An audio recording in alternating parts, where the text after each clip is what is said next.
production of innovating, timely public policies based on data to benefit from the transformative potential of artificial intelligence. We would like to warmly greet the authorities present, the Executive Secretary of the Economic Commission for Latin America and the Caribbean, José Manuel Salazar Siriñas, the Minister of Science, Technology, Knowledge and Innovation of Chile, Minister Aldo Valle, the undersecretaries that are present, the members of parliament that are present, the representatives of the diplomatic corps, the ambassador of the European Union in Chile and representative to ECLAC, Mrs. Claudia Gintersdorfer, the representatives of international cooperation agencies and of international agencies, the university authorities, academic authorities, and researchers. The members of the Advisory Technical Committee of the Latin American Index of Artificial Intelligence, the representatives and executives of technological companies, the members of the press, and all those that are present both face-to-face and also online participating in this important ceremony. I would like to invite the Executive Secretary of the Economic Commission for Latin America and the Caribbean, Mr. José Manuel Salazar Siriñas, to deliver his welcoming words. Thank you very much. Good morning, everyone.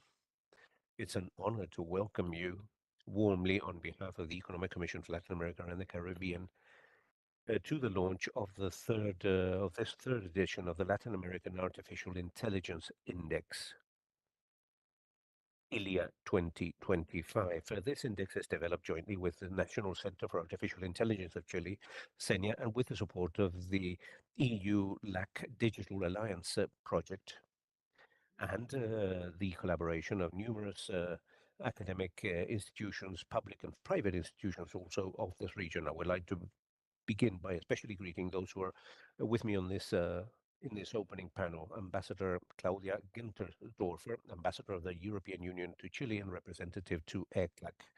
Minister Aldo Valle, Minister of Science, Technology, Knowledge and Innovation of Chile. Professor Álvaro Soto, and Director of ILIA at CENIA.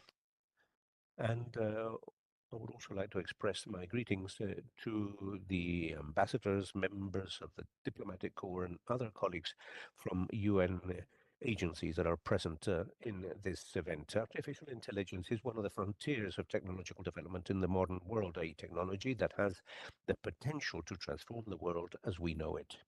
And in fact, although this is very recent, this is the process that is already underway. The potential of artificial intelligence to contribute to economic, productive, social, and environmental development is enormous. And that is why understanding it, both in its potentials and in the risks it poses, becomes essential. For a region like Latin America and the Caribbean, which ECLAC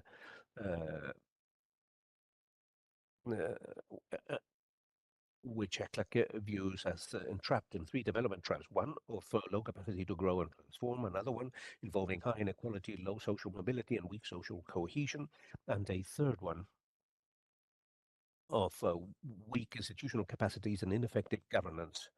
The transformative potential of AI is full of promise and hope.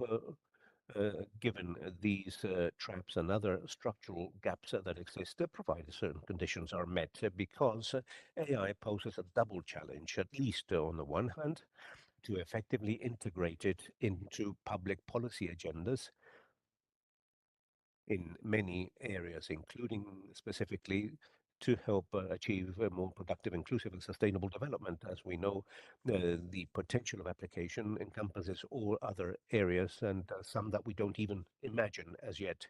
And the other one is to ensure that its use is ethical, responsible, and geared towards the common good.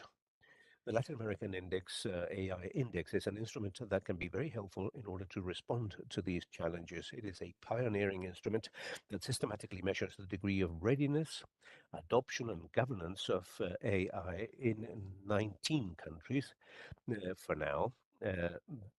based on more than 100 sub-indicators organized in three dimensions. A first one, which has to do with enabling factors such as infrastructure, talent, and data. A second dimension of research, development, and adoption, and a third one related to governance and regulation. This third edition of the index provides a detailed overview of the progress and gaps that exist in the region. It reveals, for example, the tremendous progress in adoption. Latin America and the Caribbean concentrate 14% of global visits to artificial intelligence solutions, surpassing its weight in terms of internet users, which reflects a high interest and also a high potential. But it also reveals that the region invests four times less in AI than what it should be investing in accordance with its global economic weight, which limits our ability to scale up in the integration and development of this technology. Human capital is a crucial factor.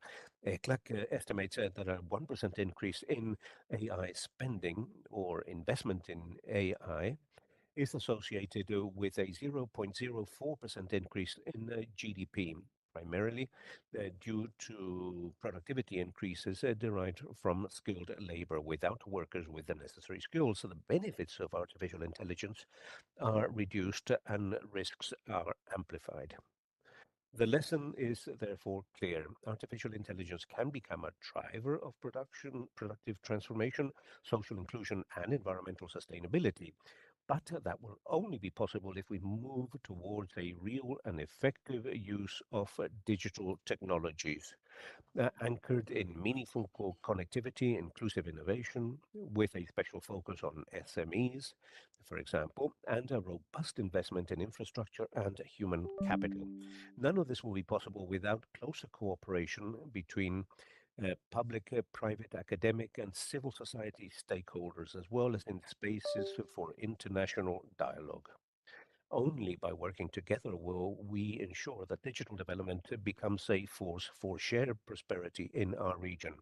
In that sense, I would like to underscore the importance of making even more use of one of our greatest assets, the digital agenda of for Latin America and the Caribbean that we call ILAC. This digital agenda is not only a document that is updated periodically, but is a privileged meeting space for key stakeholders in order to advance in a coordinated and profound manner in the regional digital transformation. With ILIA 2025, we seek to contribute to this collective effort, offering government, companies, academia, and civil society a strategic tool to guide evidence-based policies, disseminate good practices, strengthen regional cooperation around a responsible, inclusive, and sustainable use of artificial intelligence. I would like to especially thank all the institutions that have made this new edition of ILIA possible, and the distinguished authorities, representatives of international organizations, the private sector, and academia who are with us in this important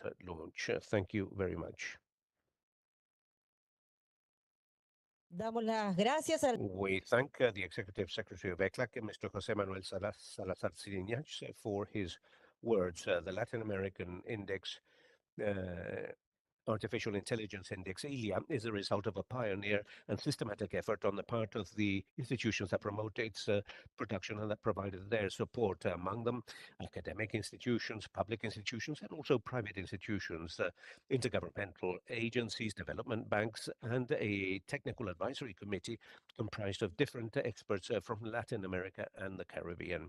We would now like to invite the ambassador of the European Union in Chile and representative to ECLAC, Mrs. Claudia Gintersdorfer, to share her words with us.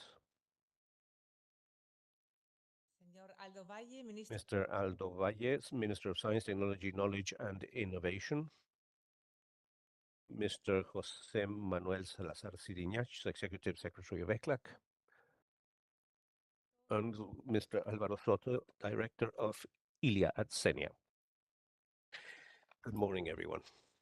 For me, it's a great pleasure and also an honor to be able to participate in the launch of the third edition of the Latin American AI Index, ILIA. And I've already had the privilege of doing that with the second edition last year. I believe that the queue outside ECLAC offices evidences uh, the interest uh, in the development of AI today, which makes gigantic leaps forward and is transforming our societies. The index that will be presented today has already been consolidated as a fundamental tool in order to guide public policies based on evidence in our region. I would like to begin by expressing my gratitude to ECLAC, a strategic partner of the Digital Alliance, of the EU-LAC Digital Alliance, for its leadership in the development of the component of artificial intelligence together with the B2 EHAB and co-leading countries. I would also like to thank the National Center for Artificial Intelligence in Chile for the excellent work in the development of this index and for becoming a key stakeholder in the development of the network of subcomputers in the EU and Latin America that was presented this week. And I would like to also acknowledge the commitment on the part of multilateral entities that have enabled this initiative: IDB, CASO, the OAS, and UNESCO. From the European Union, we appreciate this collaboration. Through the Digital Alliance, we've been able to fund the development of its index and its expansion from 12 to 19 countries last year. We're convinced that this kind of tool are key to develop inclusive and sustainable digital policies. The increasing reliance on technology poses risks and challenges that are ever growing, both for Europe as well as for Latin America and the Caribbean. And for that, it is absolutely key to have metrics and diagnostics that are rigorous and that will allow us to monitor digital development and to guide the formulation of policies with a foundation on evidence. This index offers precisely that quantitative information that assess three key dimensions. First, the enabling factors for AI. The second one, the ability to research and to develop. And the third one, which is AI governance. Now, this third edition shows that the region is entering into a new phase, the so-called late adopters such as Ecuador, Costa Rica, Dominican Republic, and Guatemala are hastening up their progress, which opens a door to a more balanced regional cooperation, but also that reminds us of the persisting challenges, lack of data processing infrastructure and supercomputing infrastructure, the low open source data availability, the concentration of human talent, and the need for a more robust regulatory framework. ILIA data are clear. Today, the region lacks the physical necessary capacity to develop its own AI models for Latin America and the Caribbean to become into developers and not only users of this technology. It is key to make progress in on high performance computing infrastructure, connectivity, and access to data. And in that sense, the European Union and seven other countries in the region, Argentina, Brazil, Chile, Colombia, Costa Rica, Mexico, and Uruguay, have decided to work jointly to strengthen supercomputing capabilities with the purpose of facilitating the development of AI throughout the entire region. This shows how ILIA, together with other digital transformation indices, are already having a positive impact on the definition of political agendas, both for the region as well as for both regions. A concrete example has been the bi-regional AI dialogue in the context of the Digital Alliance that was held in Sao Paulo in July this year, as well as the second uh, uh, organized by Uruguay and UNESCO in 2024. Um, in the European Union, we are convinced that digital transition is a prosperity driver. Artificial intelligence is um, a powerful tool, but it needs some guidance. We need to guarantee that it will create universal benefits and at the same time to protect equality, privacy, and data security. Our wager is clear. Digital strategy that should be focused on individuals that will balance innovation and fundamental rights protection. Our commitment translates into concrete actions. Um, One example is the strengthening of the cyber capabilities in the America the Caribbean project, driven by the European Union together with the National Cybersecurity Agency in Chile. This program is intended to increase cyber resilience to protect critical infrastructure and to strengthen government, civil society, and academia in the construction of a robust institutionality in terms of cybersecurity. Thanks to Chile's leadership, this project reflects the spirit of bi-regional cooperation, working together for the mutual benefit with a long-lasting impact. ILIA 3.0 is not only a diagnostic, it's an invitation to action. From the European Union, we reaffirm our willingness to keep supporting Latin America and the Caribbean in this digital transition, with a clear view that is just, inclusive, and centered around people. AI and digitalization, the well-guided one, may become true uh, prosperity and democracy levers for our both regions. Thank you very much. Agradecemos a la embajadora. We'd like to thank the ambassador of the European Union delegation to Chile, Claudia Gindersdorfer, from its launch in August 2023. The Latin American Index AI Index has become a key reference to understand the status of AI progress in the region, becoming a common or public good that offers quantitative and qualitative information to guide informed decisions and to assess public policies and to promote artificial intelligence for the service of people and of a more productive, inclusive, and sustainable development in the region. Next, we'd like to invite the Minister of Science, Technology, and Knowledge and Innovation of Chile, Mr. Aldo Bayo, to share his remarks, his opening remarks. Um, Thank you, first of all, for inviting me.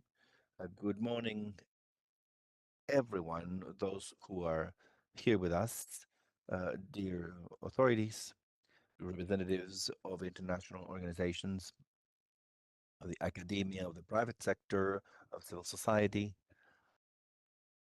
I'd like to first express, to be very explicit, of course, me as a Minister of Science, Technology, Knowledge, and Innovation of the Chilean administration, to thank um, the those who promote this initiative, those who have driven this action. Uh, they help us believe and to keep believing that good ideas are unbeatable and that they therefore contribute to that necessary optimism and willingness that we need to coexist and imagine and to think better ways to relate with each other, relate to other countries for sure, and with all those who have of us who have to exchange or types of cooperation. It is an honor, of course, to welcome you to this launch of the third edition of the Latin American Artificial Intelligence Index,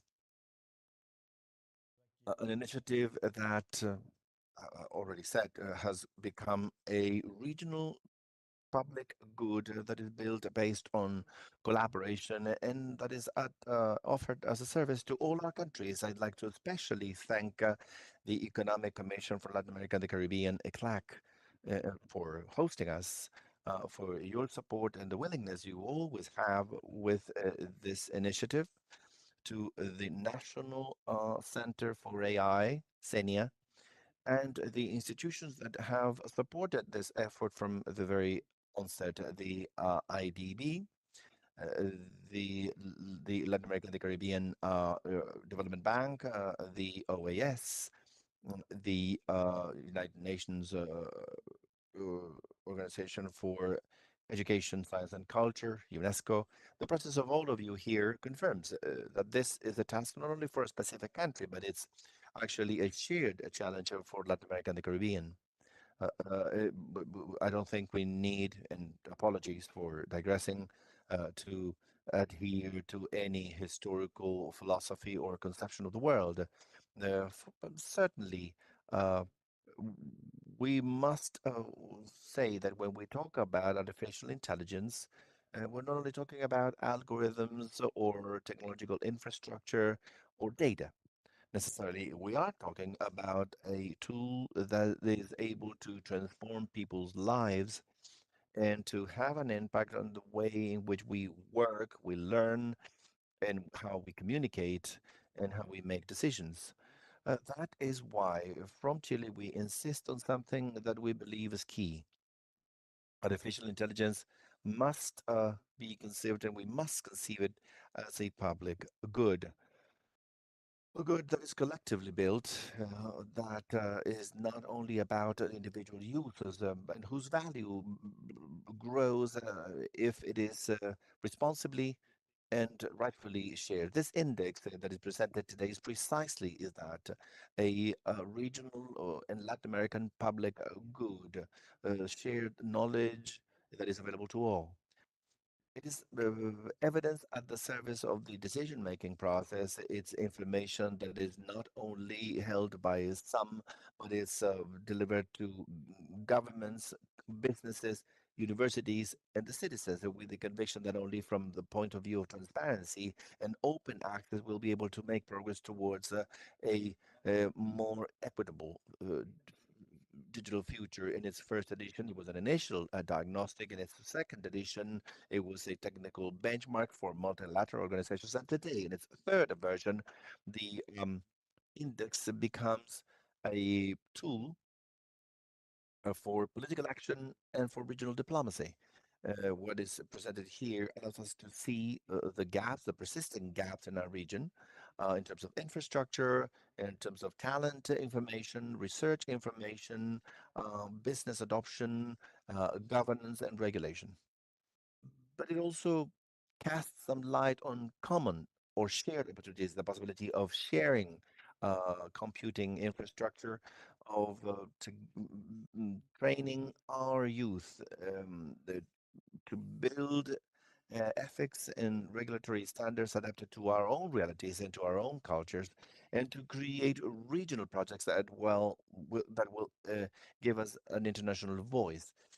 I'd like to also highlight specifically that the index goes deeper into the impact of artificial intelligence impact on work, and with some hope, and not as a threat or an unavoidable threat of a replacement, but as a tool to strengthen human capacity, to open up new learning opportunities for creativity and collaboration.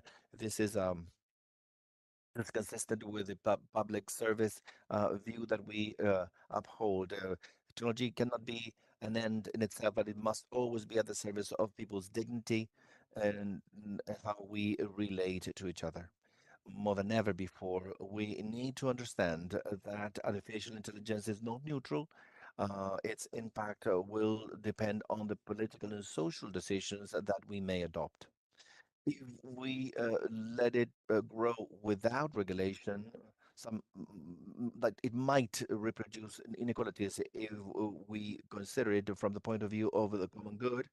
Uh, it might become a sustainable development lever for better social cohesion, higher political stability, uh, for a uh, ultimately more integrated society in our region, in our countries.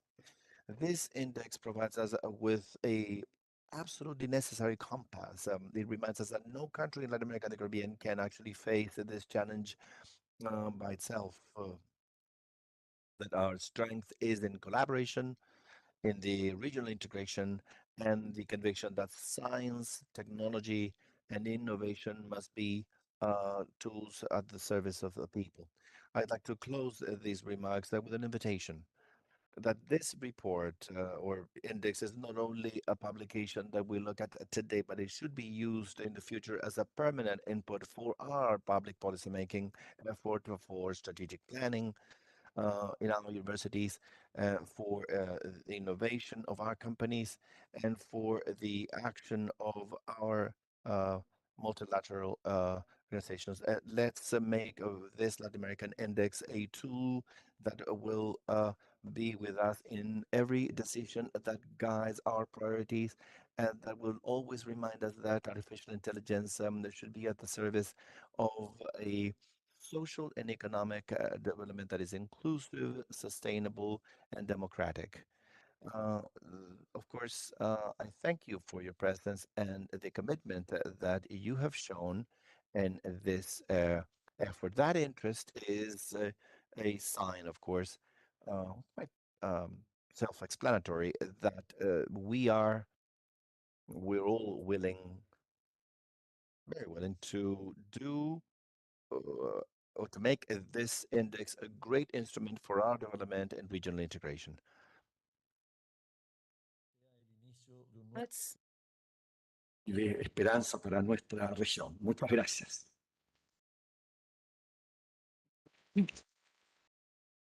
Agradecemos al ministro. We thank the Minister of Science, Technology, and Knowledge and Innovation, Aldo Valle, for his remarks and his presence in this ceremony of launch for the Latin American Index of Artificial Intelligence, which has expanded its reach for measurement, including new aspects that influence the development of artificial intelligence. We'd like to invite the Director of Artificial Intelligence Center, Alvaro Soto, for his opening remarks. Good morning, all. I would like to thank all the authorities that are with us here today and all the attendees, especially those who came from abroad to join us in this launch. We had some issues at the entrance and we had to begin a little bit later, so I apologize for the delay this morning. We are all very pleased and very satisfied with what's been done. We began 3 years ago, and this has become, as I mentioned early, a public good. It is a very positive concept of public good because when it's done in a collaborative form, which is what we've done here at ILIA, it becomes a tool, as it has, that is used by different stakeholders in the public realm to make decisions, to guide, and it is a process. ILIA tries to do things in a collaborative fashion, and everyone in all of your countries shares experiences that makes it, again, collaborative. In the beginning, when we began with this idea of artificial intelligence, there were no data. There wasn't any information to understand where we were and what the starting point was. It was difficult for Chile to do that. So we started knocking on doors and adding different organizations from the region. And without any exceptions, we had positive responses. Everyone wanted to participate, to add to the process, to collaborate. So I believe it's, no one said, oh, I'm too busy or I need to do something else or maybe tomorrow. Everyone just said, let's do it. And this is somehow part of the results that we see in this index. And today I'd like to leave you with 3 messages. The first is associated with this. ILIA teaches us that this strategy of being able to develop collaboratively is virtuous. And the recent development of artificial intelligence has been based on this strategy. Today, we see something different in the world, but in the 20 years past, it was based on open code, on a scientific and industrial community that worked collaboratively as well. It was truly open. Companies such as Google, Facebook were the creators of the frameworks that we all used. The data were shared.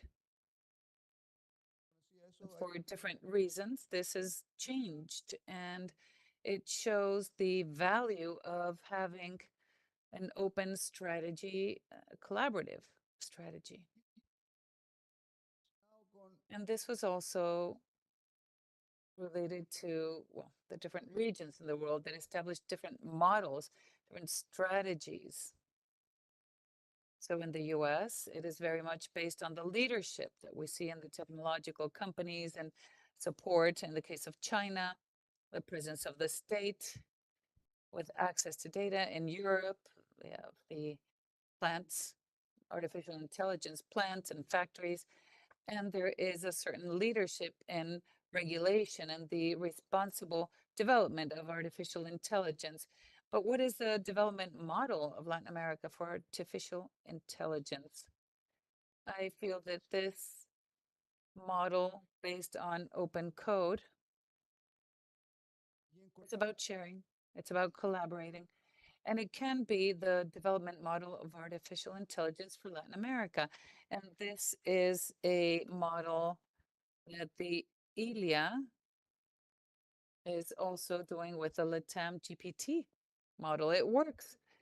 And in developing public goods collaboratively, it sets an example of how this collaboration can offer us virtuous results.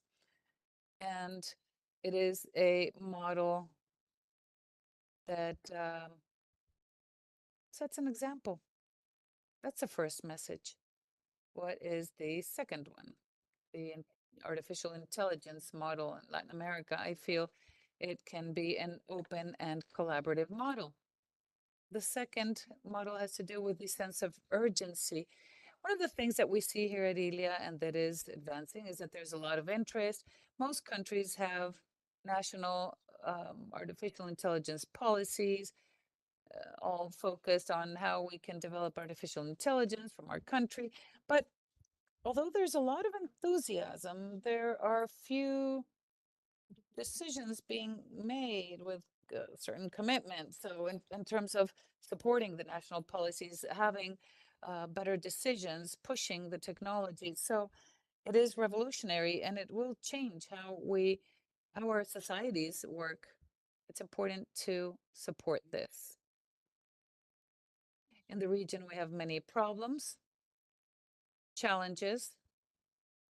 Artificial intelligence can be key and help us in health, education, crime. We try to create societies that are as equal as possible, prosperous, and that we all have freedom. But this freedom needs to be built on pillars such as positive material development. Education is of the essence, and it needs to be made with decision and to reduce greater efforts. We need to simply simplify it, and it's simply shows us the need to have a sense of urgency. Several years ago, we started seeing in the field, we started seeing tractors. They alleviated physical work and made agricultural work more productive.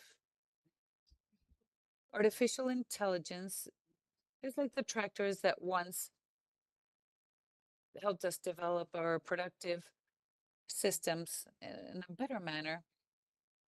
And one of the key elements is that from the region, we need to take this with a sense of urgency. And it's part of these public policies. We need to take this with the urgency it deserves and pushing this in the region. With these two messages, well, they are pointed at the how, a collaborative model, an open model, a model that is also pushed with a sense of urgency as an opportunity for our region. And the third message,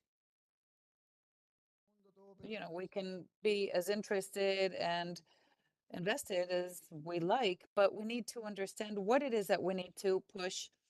And if you look at the recent history of artificial intelligence, we see that what it causes is very specific and it's very easy to understand for all of us.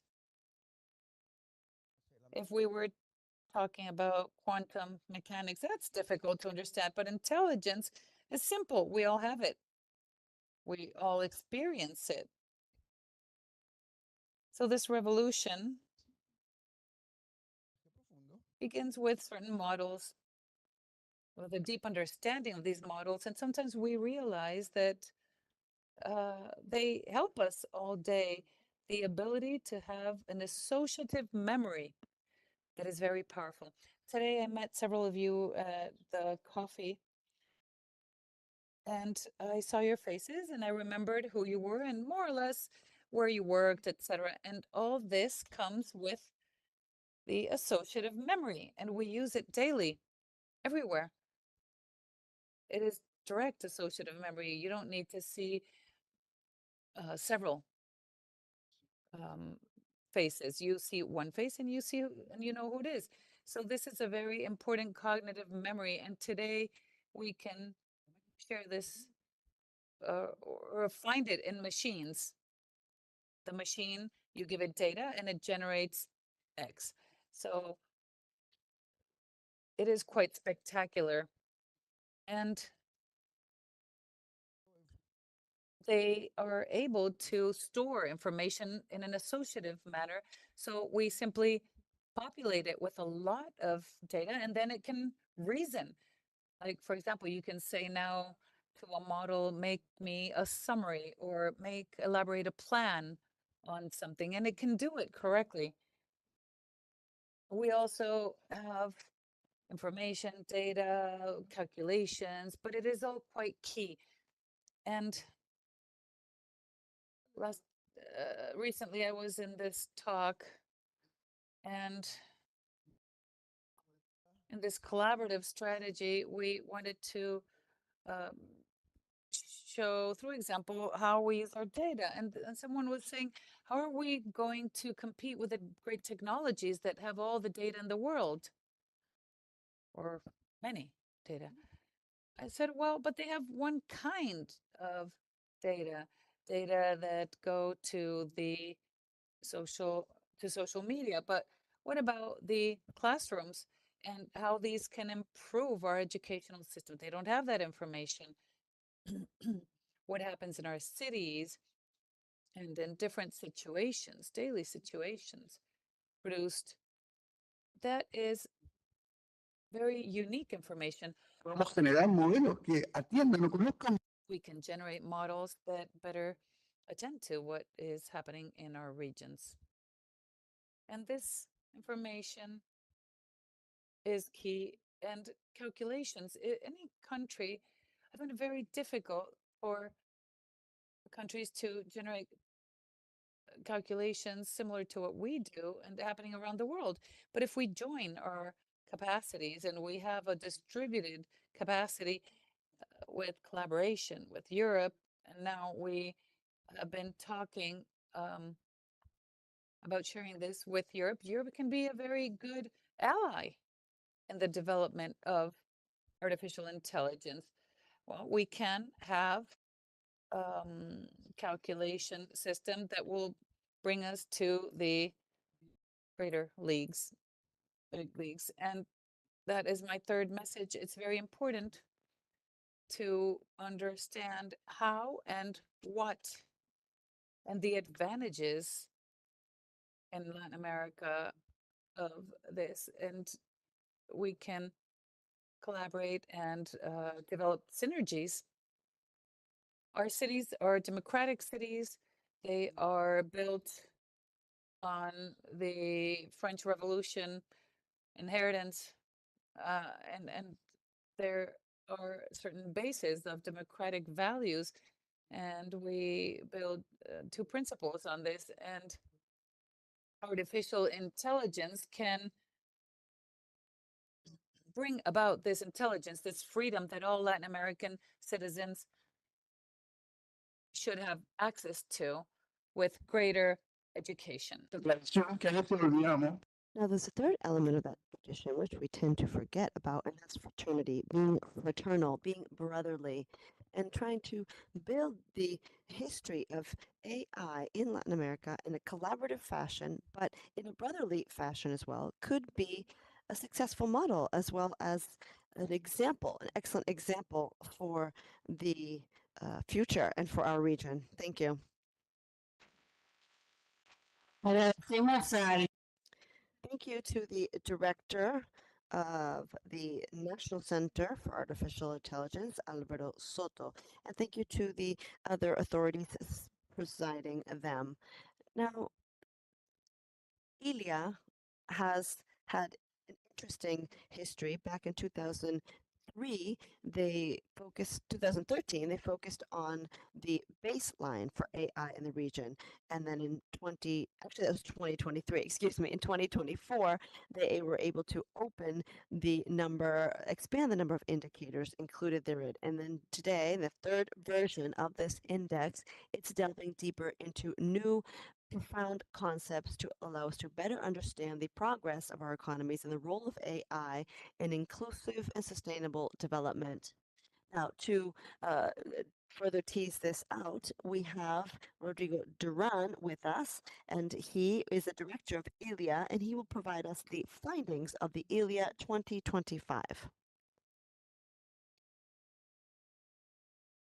¿Aló? Gracias, Patricia. Qué gusto volver a encontrarnos una vez al año. Thank you, Patricia. It's nice to see all of you again once a year, every September. I'm very pleased to be here, a bit more at ease. Earlier, I was a bit frustrated because of the logistics issues, but I'm glad we're all here. And please stay until the very end. There will be good food. I'm also quite excited about having this printed publication. It's beautiful, the work of art. So thank you to the ECLAC team. And thank you to everyone present, the Undersecretary, Minister, deputies, panelists, individuals who have traveled, and Alvaro as well, who has made this possible through his vision and his motivation. And to put AI at the service of all. And thank you to the main researchers and the board at CENIA. Where do I need to point the laser pointer? There we That's slide 11. Could we go to the beginning, please?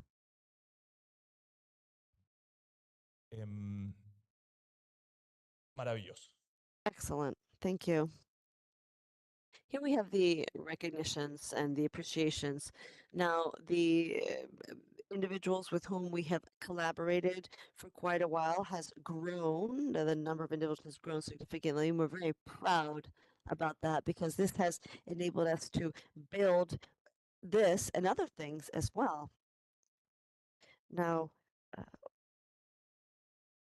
Latam GPT found a lot of his partners and allies in this group. So it's very interesting to see how the projects end up helping each other and to be a success. And here we have a list of all of our partners, ECLAC primarily. Thank you for hosting us here. Google, AWS have been key partners as well. The IDB, Marcelo and the bank, all the universities that have also helped us with this by providing knowledge, and our data partners, LinkedIn, uh, GitHub, Sensor Tower, Hi, S- Sofofa, Scalak, Nick, the OAS, and Sofofa. Thank you for all of you allowing us to exist for yet another year. So this how to read this year's publication? Well, we broke it down into three key areas, enabling factors. You can see the key components there. And then we have research and development and adoption. We have more dynamic research projects than in the past, and then governance. You have the key components there as well. Now, similar to last year's publication, we have three cases in each chapter. Please feel free to peruse these uh, quite well. And this year, thanks to the work carried out by the team led by Antonia, present here, and Seba as well, Vero and Rodri, we were able to expand the coverage of the indicators from 76 to 100 odd indicators. We're very proud about this because it allows us to better understand what's going on. And the instrument has not changed. If you're not familiar with this index, it tries to provide information on the LAC region from our perspective. So this is not something that you can extrapolate outside of the region. It's helpful for the region. And then secondly, there are certain weightings that we define with the advisory technical committee as well, and several of those committee members are here today. Thank you to all of you and your contribution to making this a more robust instrument. So the enabling factors have a higher weighting than the R&D adoption ones and more than the governance ones. So that's some brief context for you. Thank you so much. I'm so pleased to be able to present the findings, 25 findings to you. The table of contents is quite robust with a large list of itemized indicators. Please take your time and look through this document and feel free to propose other indicators, potential indicators, or phenomena that you would like to include in the future versions of this document. So first of all, here we can see that in 2025, well, you can see there's slight changes with regard to the relative positions of some of the countries. We have three countries that are pioneers: Chile, Brazil, Uruguay. They have maintained their ranking, but the gap has dropped significantly. Specifically with Brazil, we see Colombia and Costa Rica have great scores here. We'll look into that later. And then finally, what's more interesting is Costa Rica. This case has been documented throughout the entire document. So here, I'm sure this is called the awakening of the late adopters. You can see those countries that surpass the average in Latin America and the Caribbean. And these countries, Guatemala or Costa Rica, for example, have experienced a very significant increase in their score vis-a-vis last year. Now, this shows that there's an impact, and also refers to how the gap between the countries is also closing. Now, we do see a significant increase in the governance and data capacity scores from 24 to 25, but less with regard to the data availability. Now, this is something that we have also evidenced at Senia. We have uncovered this, and we have found that there's a wealth of data in Latin America and the Caribbean, but it's challenging to make these data available for their concrete use in developing models. The third finding is related to human talent development. You can see that the digital literacy, the AI literacy concept is expressed here. You can see the levels here. It's at the bottom of the pyramid, 60.6%. It's quite robust. It's improved. Professional training in AI, 30.28 regionally. So there are some countries where there is a clear line, and in other countries, it's more of a what we would call a refrigerator format or style, and then in other countries we have this pyramid, but it's changing again. Colombia is interesting. It's shown significant growth with regard to talent development from one year to the next. This may be explained by a public policy aimed at promoting the adoption of AI through AI literacy courses. And there's something else we would like to look into. Last year we showed a graph, you can't see well here, but it does show the growth rates of AI talent in different countries. And you can see how there has been steady growth over the last 5 years in all of the LAC countries, therefore increasing the relative penetration of AI talent in LAC. The only country with growth similar to the rest of the world is Costa Rica. But when we pair this to the global north, this is what we see. The graph that we saw before is the global south, but we see how we compare to the global north. So the gap between Latin America and the Caribbean and the rest of the world is growing, but the gap within LAC and the countries that are growing significantly is also growing. Now, this is related to infrastructure availability. This refers to high performing computer systems. Some countries have limited capacity that allows them to do very little, but there are only 9 countries with relevant or significant or useful capacity for high power computing.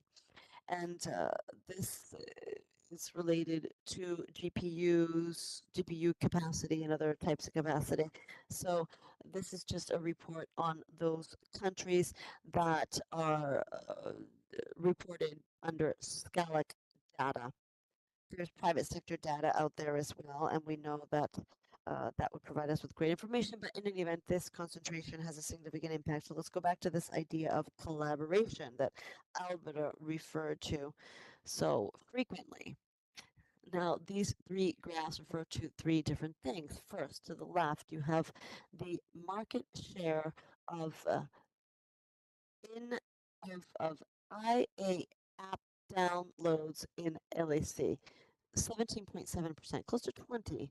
And this is in contrast to the proportion of LAC in the global GDP, and then the proportion of LAC in LAC of IA private investment. You can see there's a significant difference here between the app market share, which is 17.7% compared to 1.1% in terms of private investment. One would expect this to be higher, closer to the GDP percentage. And but this is a signal that there are opportunities here for growing investments in the region. With regard to using or taking advantage of this technology for public goods, there is a significant space that we're not taking advantage of. This is the score of the use of IA for citizen participation.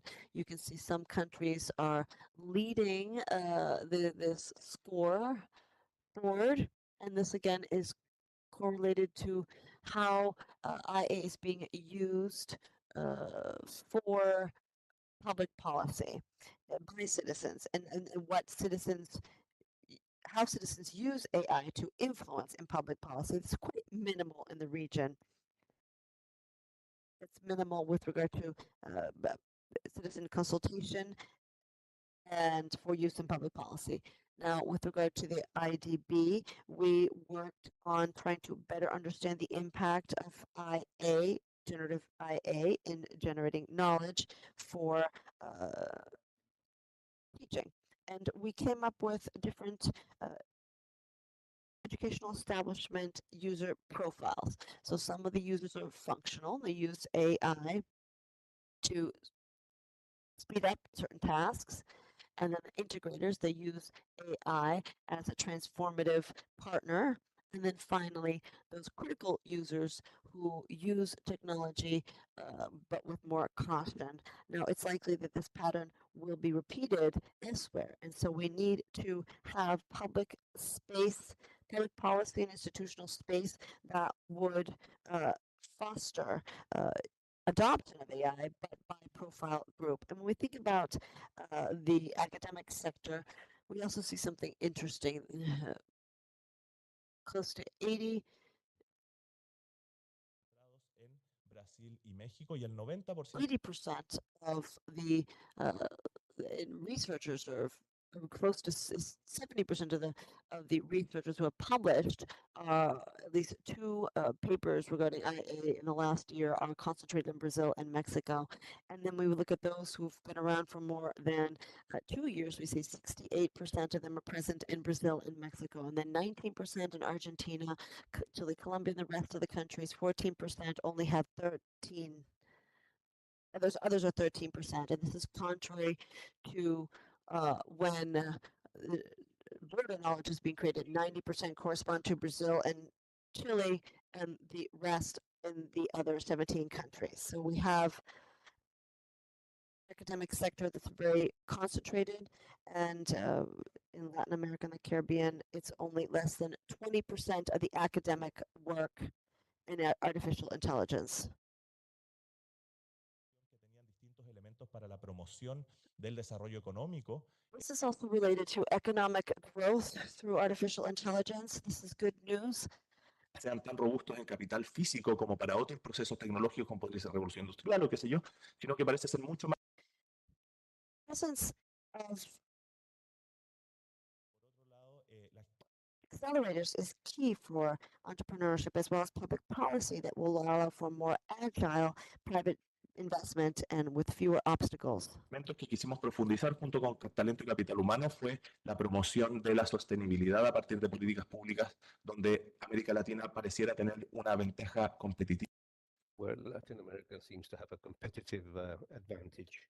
And what we explored is this industry to determine how many were existed per country and the proportion of data centers certified in terms of sustainability and the presence in investment promotion policies when it comes to sustainability. And what we have found is that despite the fact that there's no industry that has penetrated with sufficient strength as in other countries, where policies still create incentives in order to promote a more sustainable investment in the region.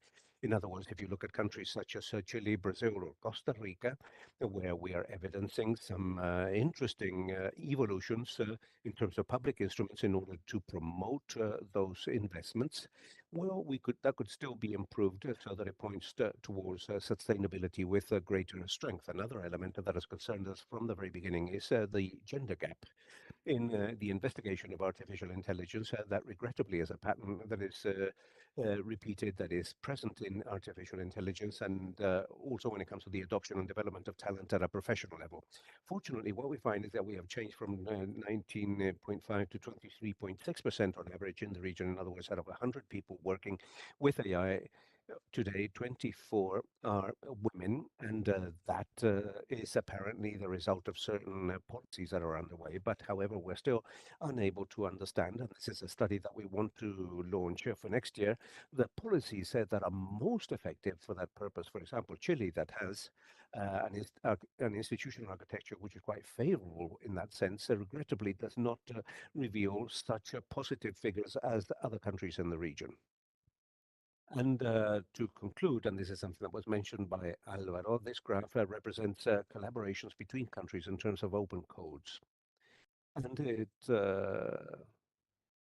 this could be something very local. There is a tremendous opportunity here for development, and I invite you to read that part of the index where we reflect on how, based on collaboration, the first floor of this house was built in terms of computer sciences as we understand it today, and how Latin America can follow that path, and not only as from the perspective of what was done in the past, but in terms of how we're achieving right now based on various processes. So thank you very much, everyone. In that QR, I believe that you can download the full report if you don't have it in physical format.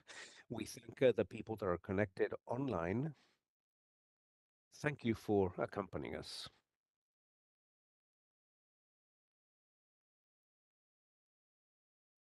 Agradecemos al We thank the manager, Rodrigo Duran, director of ILIA, for the findings and the scores of this Latin American Index on AI. Now we would like to begin with three discussion panels that will be related to the key aspects for the development of the full potential of artificial intelligence, and where we will have the opportunity of listening to the reflections of experts, both national and international experts. We will begin with the panel on adoption. After that, we will have a break and continue with the other two on human talent and also dealing with infrastructure. Artificial intelligence is a strategic opportunity for the development of countries. In its 2025 version, the index focused on measuring adoption as a sign of regional progress in order to promote productivity, improve public services, and promote inclusion and transparency. The panel entitled Generative AI Opportunities and Challenges for AI Adoption in Chile seeks to reflect around the impact of this technology in various sectors, to analyze its benefits and risks, to debate the pathways enabling us to speed up its implementation in a responsible, inclusive manner, and also at the service of the country's development. We would now like to offer the floor to the moderator of this panel, Sebastián Rovira, who is the officer in charge of the Unit of Digital Transformation of the Division of Productive and Entrepreneurial Development at ECLAC, who will explain the dynamics of the questions. I will also introduce the well-known members of this panel. Thank you, Patricia. Welcome once again, everyone, to these spaces that we always say trigger a lot of interest, where countries are located, who is in first, second, or third place, who made progress, who fell behind, and so on. One of the things that we feel is very relevant is what is falls within this. And I don't know how Rodrigo was able to present so much information in such a short period of time, but the possibility that these sub-dimensions provide us with. And that is why we always want to benefit from this space that awakens a lot of interest, so that we can begin to discuss these dimensions that are of greatest concern and that we are envisaging for the future. And how we envision this for the future, as you will see in the last panel of this morning. The idea is to talk a little bit about how we move from being consumers to producers, and not only that, but how we achieve a larger number of users. AI tools are enormous, and the possibilities are also enormous, and normally we associate that to the generation of a text or something specific. However, AI provides us with enormous opportunities, and that is why we not only talk about its use or non-use, but also about the intensity of usage of this tool for the work and the tasks that we perform, the potential that they may indeed have when it comes to productivity and the generation of quality jobs, and also in the distribution of revenues as a result of improving salaries. In this panel, then, the idea is to talk a little bit about what is happening in our region. What are the main challenges and opportunities that we encounter in order to enhance greater use? As Rodrigo well said, not only to focus on use, but how to enhance that use, and at the same time, how to invest more, how to generate more, and integrate AI to a greater extent in all productive processes and in people's lives. Over the past few years, we have promoted the relevance of data in order to develop evidence-based policies. We have a digital development observatory, and with Senia in the last few years, we have highlighted the relevance of artificial intelligence information. And today, ILIA, for example, is an integral part of how we implement the digital agenda in Latin America and the Caribbean. And not only in terms of having data to see where we stand in the map, but also in which direction we want to head and in which direction the world is heading. And so I would like Ari, who is foundation of the and main director of Omega Venture Partners, asking you what are from your view and your experience from Omega Partner Venture Capital. This is important enterprises. Where the future of AI, where are we going? And not also the role of the agent, something that we used to start listen a lot on the AI world. Please. Thank you, Sebastian, and it's a pleasure to be here today. In terms of what we are seeing with AI and its unfolding future, first and foremost, it is beyond clear that AI is a general purpose technology. That means it is going to permeate or spread across every industry and function. That also means that there will be a great disadvantage to those who are left behind in the usage and their ability to leverage this technology. Just like you would not like to engage in a race with an airplane with a horse because you will lose, that is the intensity of the difference that will emerge based on the data and numbers we are seeing in how AI is able to significantly augment the knowledge worker to amplify what they're capable of, how much they produce, and how they develop their own potential. So I think the future here is one, of quite frankly, the type of transformative potential that we have not seen in history. We have seen types of this. We have seen what the cloud did, what the internet did, and this is far bigger. However, in practical terms, it is very important, I think, for everybody in this room, policymakers, industry leaders, to separate the hype from the reality. Like with any emerging technology, there is a lot of noise. And certainly in our business, we invest a lot of time, resources, and expertise to separate the real signal, what matters, from the noise. For the foreseeable future, we see AI as being embedded into workflows, meaning that they have to go into operational workflows that people already do. So think of it as human AI collaboration. AI is very good at automating tasks. Tasks are not jobs. This is a critical distinction that is consistently missed by surprisingly big organizations. A job consists of many tasks. In our everyday lives, I'm sure we can all relate. We engage in certain tasks that are not very fun, that might be below our intellectual capacity, but that need to be done. Those are the tasks that should be automated. And therefore, what that does is it frees up the knowledge worker today and tomorrow to focus on areas where they can apply their core skill sets. A side effect of that is that work should also be more fulfilling to the population, to the knowledge worker in particular. As we go forward, the opportunity in education is something I spoke about extensively yesterday, but it is truly transformative.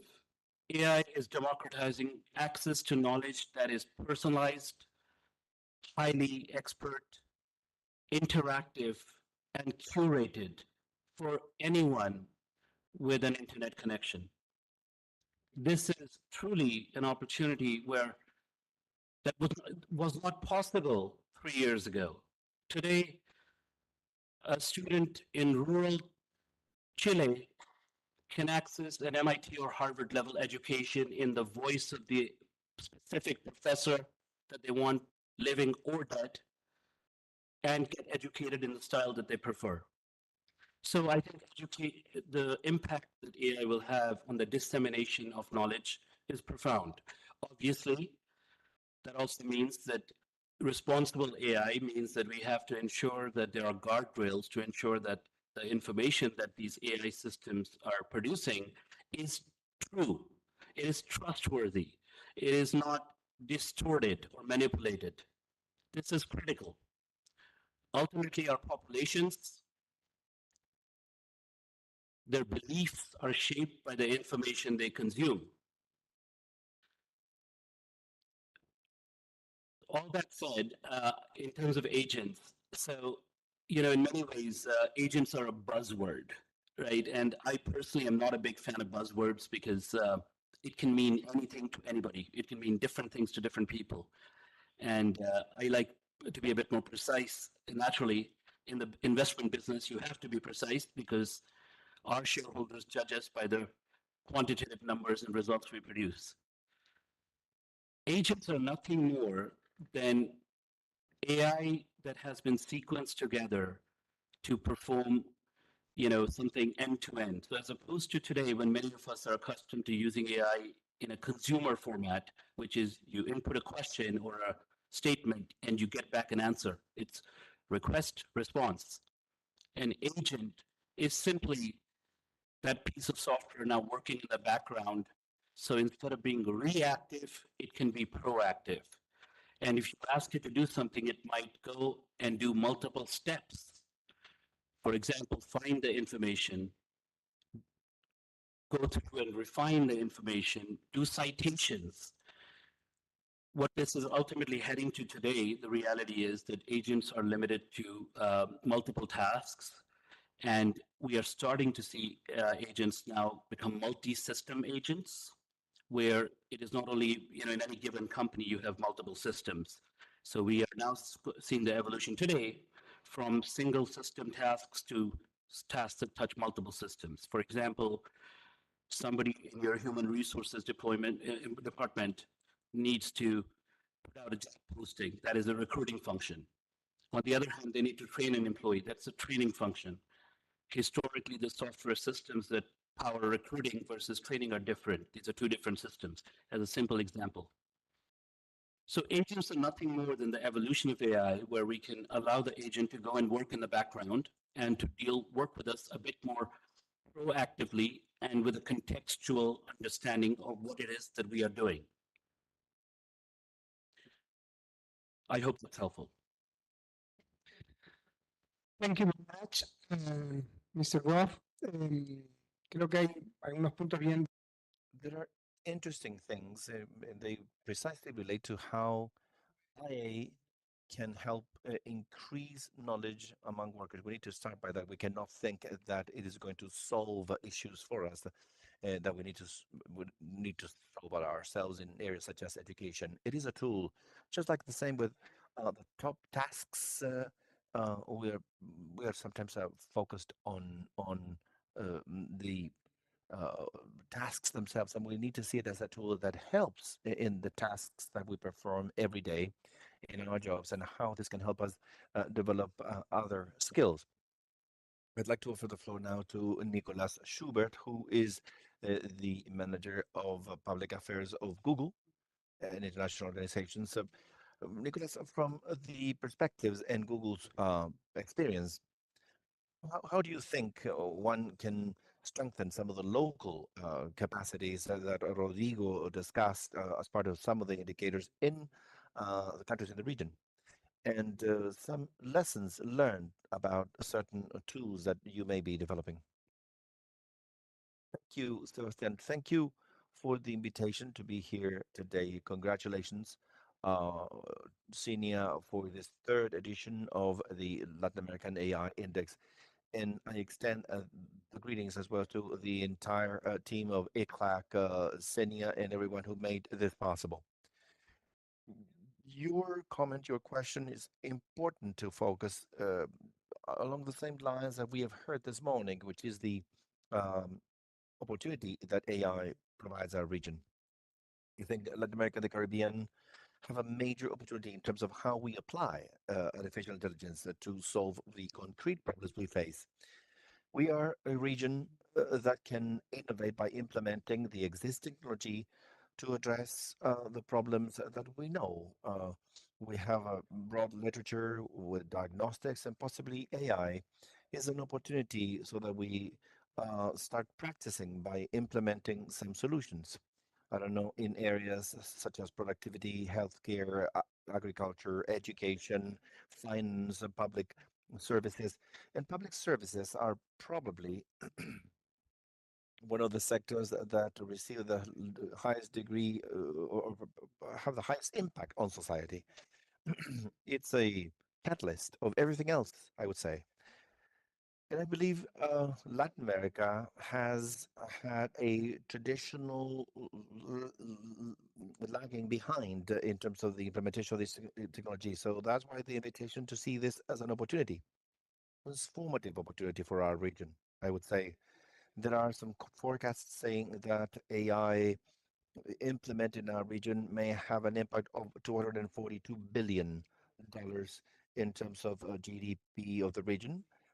This is 3.6 to 6.7% of the GDP. That is the projection. Some of them are more conservative, others are more optimistic, but it's if it were 3%, it's a huge impact on our region's economy. And this is possible because AI changes the traditional barriers that our region has faced. One needs, you don't need to be a programmer in order to come up with a software-based solution.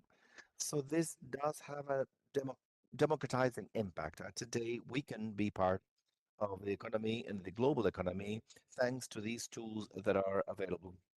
Likewise, you don't need significant or hefty investments on computing power. There are solutions that are already available commercially and that give access to SMEs, governments, universities to the same capabilities large corporations have. The main challenge probably is its in turn its main the main opportunity that I believe we have in our region, which is local talent. Being able to take advantage of that potential, we need collaboration, and we've heard a lot about collaboration to build experience in AI at three different levels. And this is important to distinguish methodologically. The first level where we should focus are the apprentices, so to speak, to provide basic AI literacy. A second level are those who implement AI, those people who adapt AI tools to their daily lives and tasks. And the third level is people like Senia, who are the AI innovators, who shape the technological evolution of these technologies and tools, particularly in our region. And I believe the other significant advantage of Latin America and the Caribbean is that we are a young population, and we're very good users of technology and early adopters of technology, and that I believe is an advantage that we need to leverage socially, collectively, to take advantage of that opportunity. I was looking at the great document, Rodrigo, congratulations again, with the findings of this year's index. And in terms of talent, it's telling us that in Latin America, there's a high AI literacy rate, but a low level of specialized talent and education. So we have a sound base of people who know how to implement and to develop, but we need to enhance that to make an effort on those two sectors, those who implement and those who develop, which are the categories that I mentioned before. I think the national training strategies could consider to integrate AI into the curricula at an early stage, associated, of course, to all areas such as science, mathematics, etc., and to have free of cost or low cost online training on matters that are probably less sophisticated for those people who are able to productively use AI tools. Also supporting R&D, supporting uh, institutions, and to creating concrete evidence. We need to build evidence. We have a literature body with diagnostics, but we may be a little bit more focused. And we would have to come up with more concrete data on that. And I want to mention as well, because that's the backbone of our economies. We should mention the small and medium-sized enterprises, SMEs. They're not only important for labor, but for GDP as well in each country. And public servants, once again, I believe the public sector can be uh, a beacon, a lighthouse showing the path. And also, uh, this is something that we heard it yesterday as well, building trust. This is a technology, but it's just a tool. And we need to know how to take advantage of it. That's it. Thank you. Thank you, Nicolas. Well, you touched on several topics. We talked about adoption, and we may not be doing that bad, but when you look at what happens among different companies, depending on their size or their industry, differences are important or not relevant. So those are the things that we need to consider when defining policies and instruments to include enterprises, especially the smallest one, in especially in artificial intelligence. Thinking of the different areas or departments or units and the possibility they have to change processes, to change their marketing strategies, the tools in general that are cut across the board with a completely um, horizontal impact. We'll talk about talent for sure, which was one of the topics that you mentioned. But another topic that you mentioned had to do with R&D. And I'd like to offer the floor to Alejandra Pizarro. She's the director of the National Agency for Research and Development, ANID. Because a region that invests close to 0.8% or less of its GDP on R&D in Chile is close to 0.4%, I believe. What are you doing? What are the strategies and instruments for scientific and technological breakthroughs in order to foster R&D in a region that invests little and the private sector is not necessarily the one investing? Well, first of all, I'd like to greet everyone and I'd like to thank you for this invitation. I believe the role of Senia is absolutely relevant. So my greetings and recognition and congratulations to Rodrigo and Alvaro. Well, the public sector has an important role to play in this, and I believe artificial intelligence, um, mm, technology transfer, changed things for us a long time ago. In the case of AI, the capacity we have as a state to be able to address these challenges is quite relevant. Since we became as agency, we have funded close to 230 projects with with smaller, bigger, and this means that we've been able to identify the index, so to speak, as Rodrigo said a while ago, Rodrigo Uran. We have capacities, certain capacities in the region. The point is, what kinds of capacities or capabilities, and how are they distributed? And it is key first to identify them, to be able to keep strengthening them. We, as an agency, and for direct funding of R&D, we have identified as priority areas, and those priority areas have been around advanced human capital, associative research, and also applied research. And we have seen how this investment made by the state of Chile on AI is rendering some results. But of course, we need to keep the investment going. Um, so I believe we all have a role to play. It's it's not just a research center, it's several of them. National and international collaboration is needed. The state itself, in the kind of linkage among public institutions, they are part of the incentive to research, to do research. When we discuss the results that we may expect, but also in terms of the kind of collaboration that we need to establish, or the one that we establish, so that this result does take place. And on the other hand, as a public servants as well, we have the ability to adopt these technologies that would allow us to improve the way we manage our business, and that would allow us to address the huge challenges we're facing, especially in a world in which resources are scarce. And we need to be aware of that. That's why it's key when you adopt a specific funding strategy, for example, it they should focus on focusing on advanced human capital. We've been investing on these priority areas for 4 years. AI has been one of those priority areas, but that is a long-term investment. As to associative research. We have invested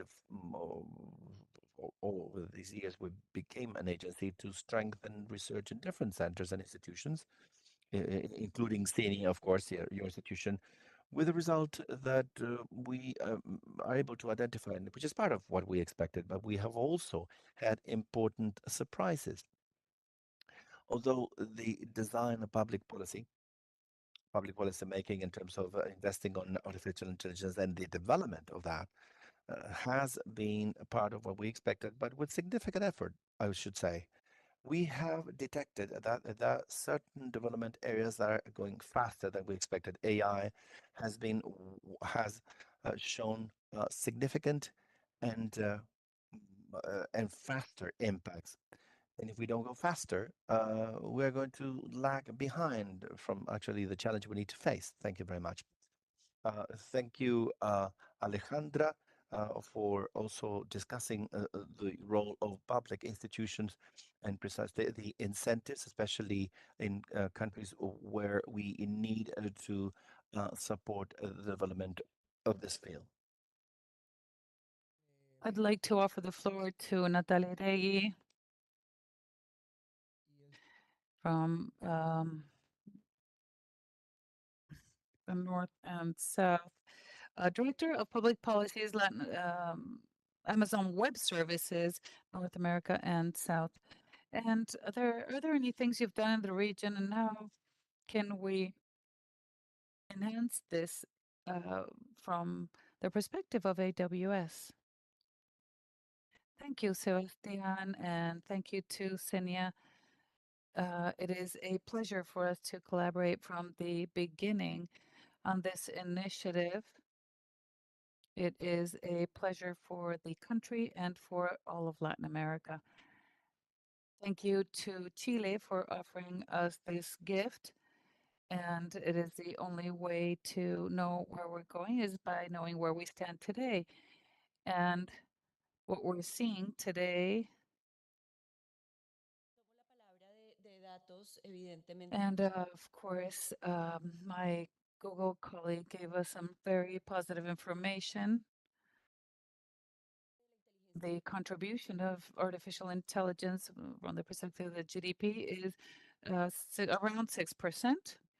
But and my figure was 5.4, but it's similar. But it's important to compare with other regions. In Latin America, it is about the impact of artificial intelligence and the GDP, around 15%. And we have a task ahead of us.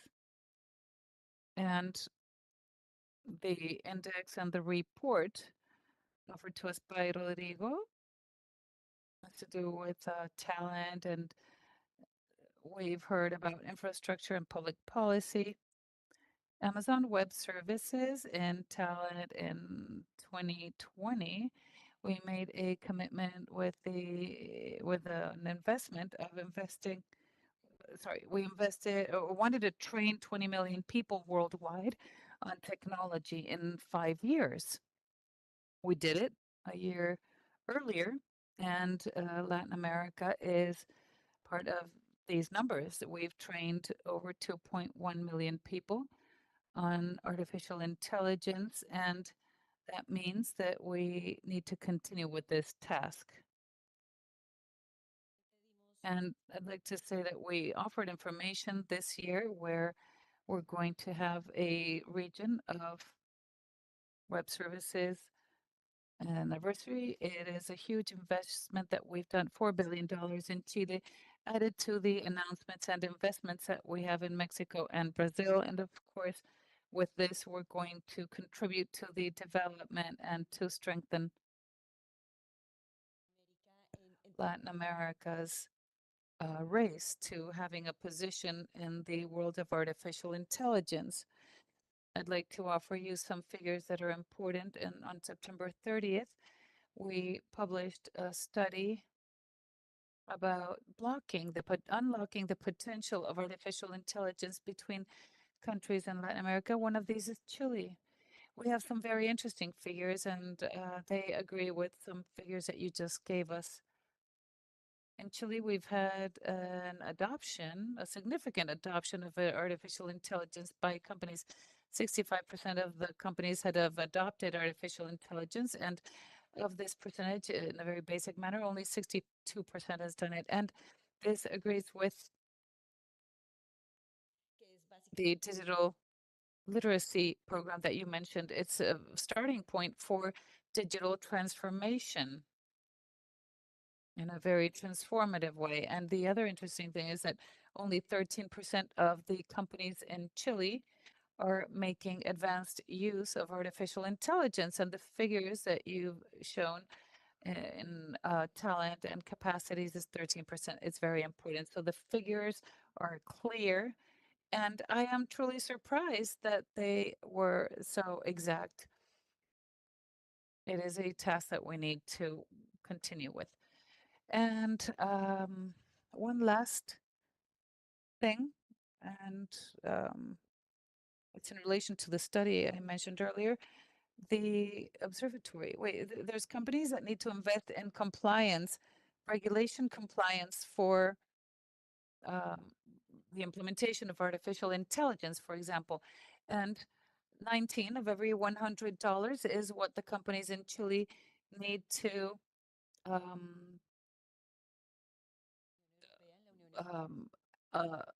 a lot for this process. 76% of these companies consider that these $19 are going to go up with the proposals that are being discussed in the country. I'm going to stop here, and it's very important that we include these in the discussion. Thank you, Natalia. This is amazing. It wasn't something that was prepared, actually. We have two more remarks or requests for the floor. Fernando Hedel from Corfo. Thank you very much for joining us. I think everyone has spoken about talent, and I think that this is one, well, thinking of the recent experiences at Corfo have to do with this idea of training and the relevance of training people. Can you tell us a little about your learning experience, your experience there at Corfo, and also looking forward, what perspectives, what do you see in terms of expanding this and involving other public institutions, massifying the training in useful or relevant AI tools? Thank you very much to Senia for inviting us. It should positively impact our lives, and specifically, speaking of Corfo, this productivity that we share in Latin America, the stagnation and technological opportunities.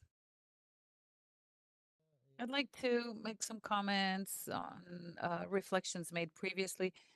Like Corfo works on the competitiveness of our production matrix, and it is done by many agencies that we've had enriching conversations with. I prepared other figures, but I'll take yours in order not to argue about numbers.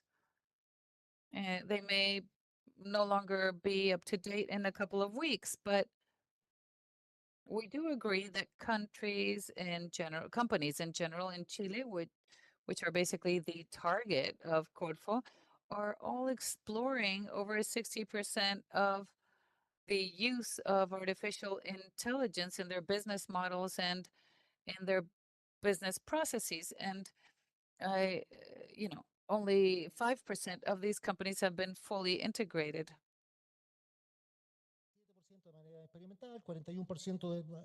That's 41%, well, exploring, and all these have understood the potential and the opportunity that we see there. But when we ask these companies, what do you think this is for? How can we make it more fruitful, well, we need to simplify processes. And I think this has to do with what you were saying. It is the public apparatus applied to artificial intelligence. I don't know how much we can say about this really, but it's the time to market that we need to improve. And there is a differentiation of the competitors. So if we are talking about taking a quantum leap here in terms of production, we need to do so in those applications. Of course, there are many options, but this is the kind of differences that we see. Just to exemplify, well, here's an example that is very well known in Chile. And what am I referring to with this? When a company proposes to make artificial intelligence the core of its business, we have companies such as Notco. Notco decided to make vegan milk based on artificial intelligence, and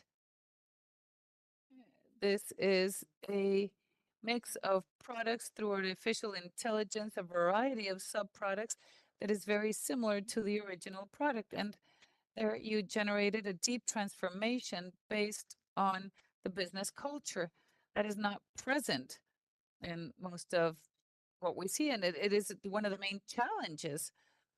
So we see the transformative potential, as Nicolas mentioned, that all these national strategies show us are so necessary in order to align with a roadmap or in a more organized fashion.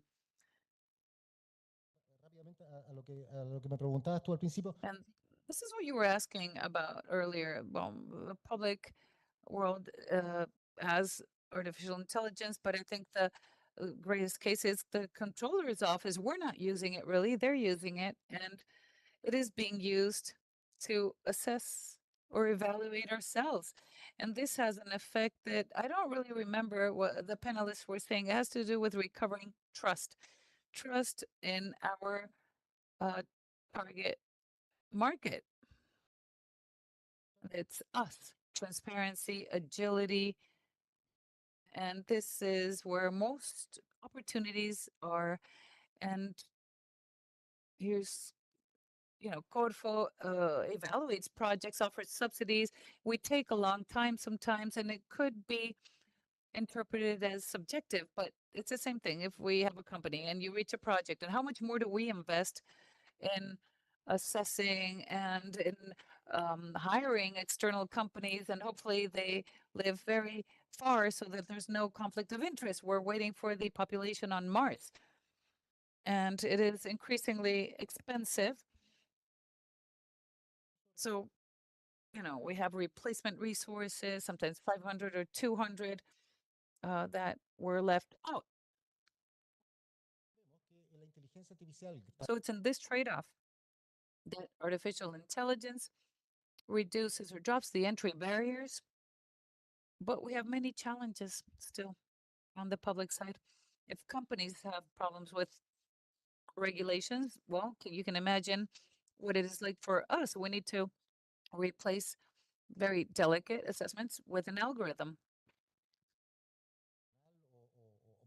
But we need to have a national and even regional strategy that would allow us to advance towards a state that will include and help recover trust, because it is very timely, both for the public as well as for the private sectors. Thank you very much for bringing this to the table. And it's important to understand how public institutions can strengthen the sector for improving efficiency and offering better services to the population, and thus improve the vision or evaluation of public institutions, which is something that we also find a little strange. Many countries in the region have improved many aspects in this sense, and the evaluation of the audience is not positive, and it has to do with that level of demand. And I feel it's very important. So thank you. We have Fernando Vargas, a senior specialist in competitiveness for the Inter-American Development Bank, the IDB. Fernando, are you connected? Are you with us?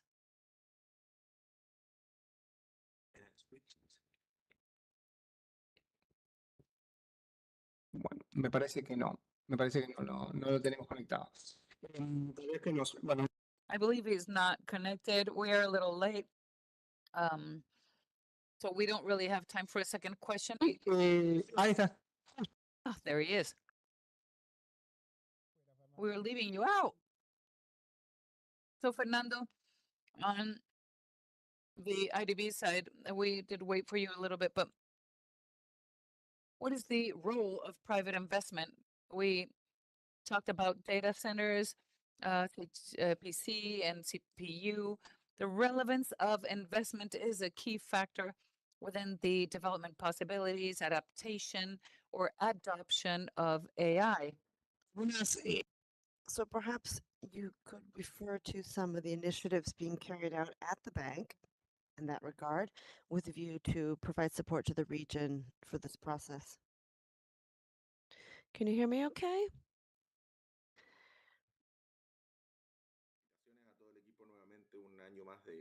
Kudos to the entire team. Yet another year of top quality publication.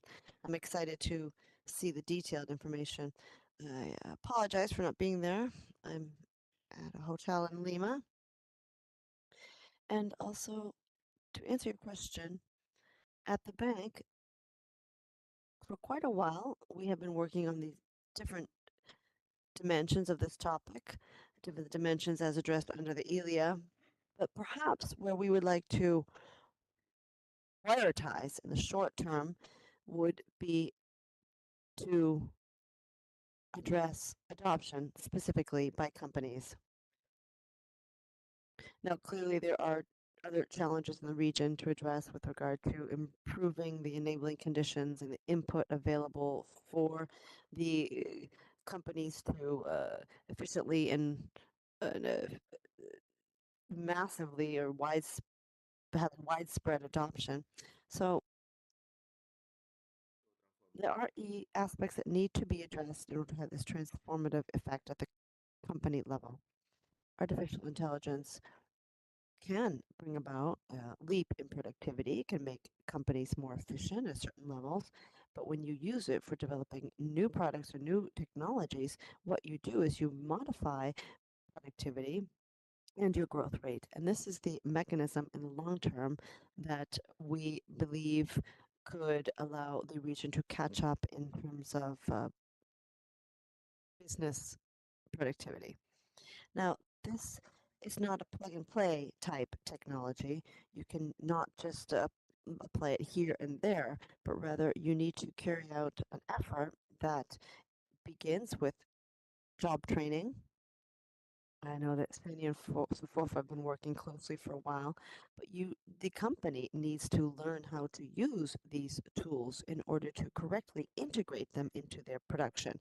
They need to figure out how to change their production system to address the new business model and to fully leverage the advantages of AI. And this is not trivial, and of course, it's not free.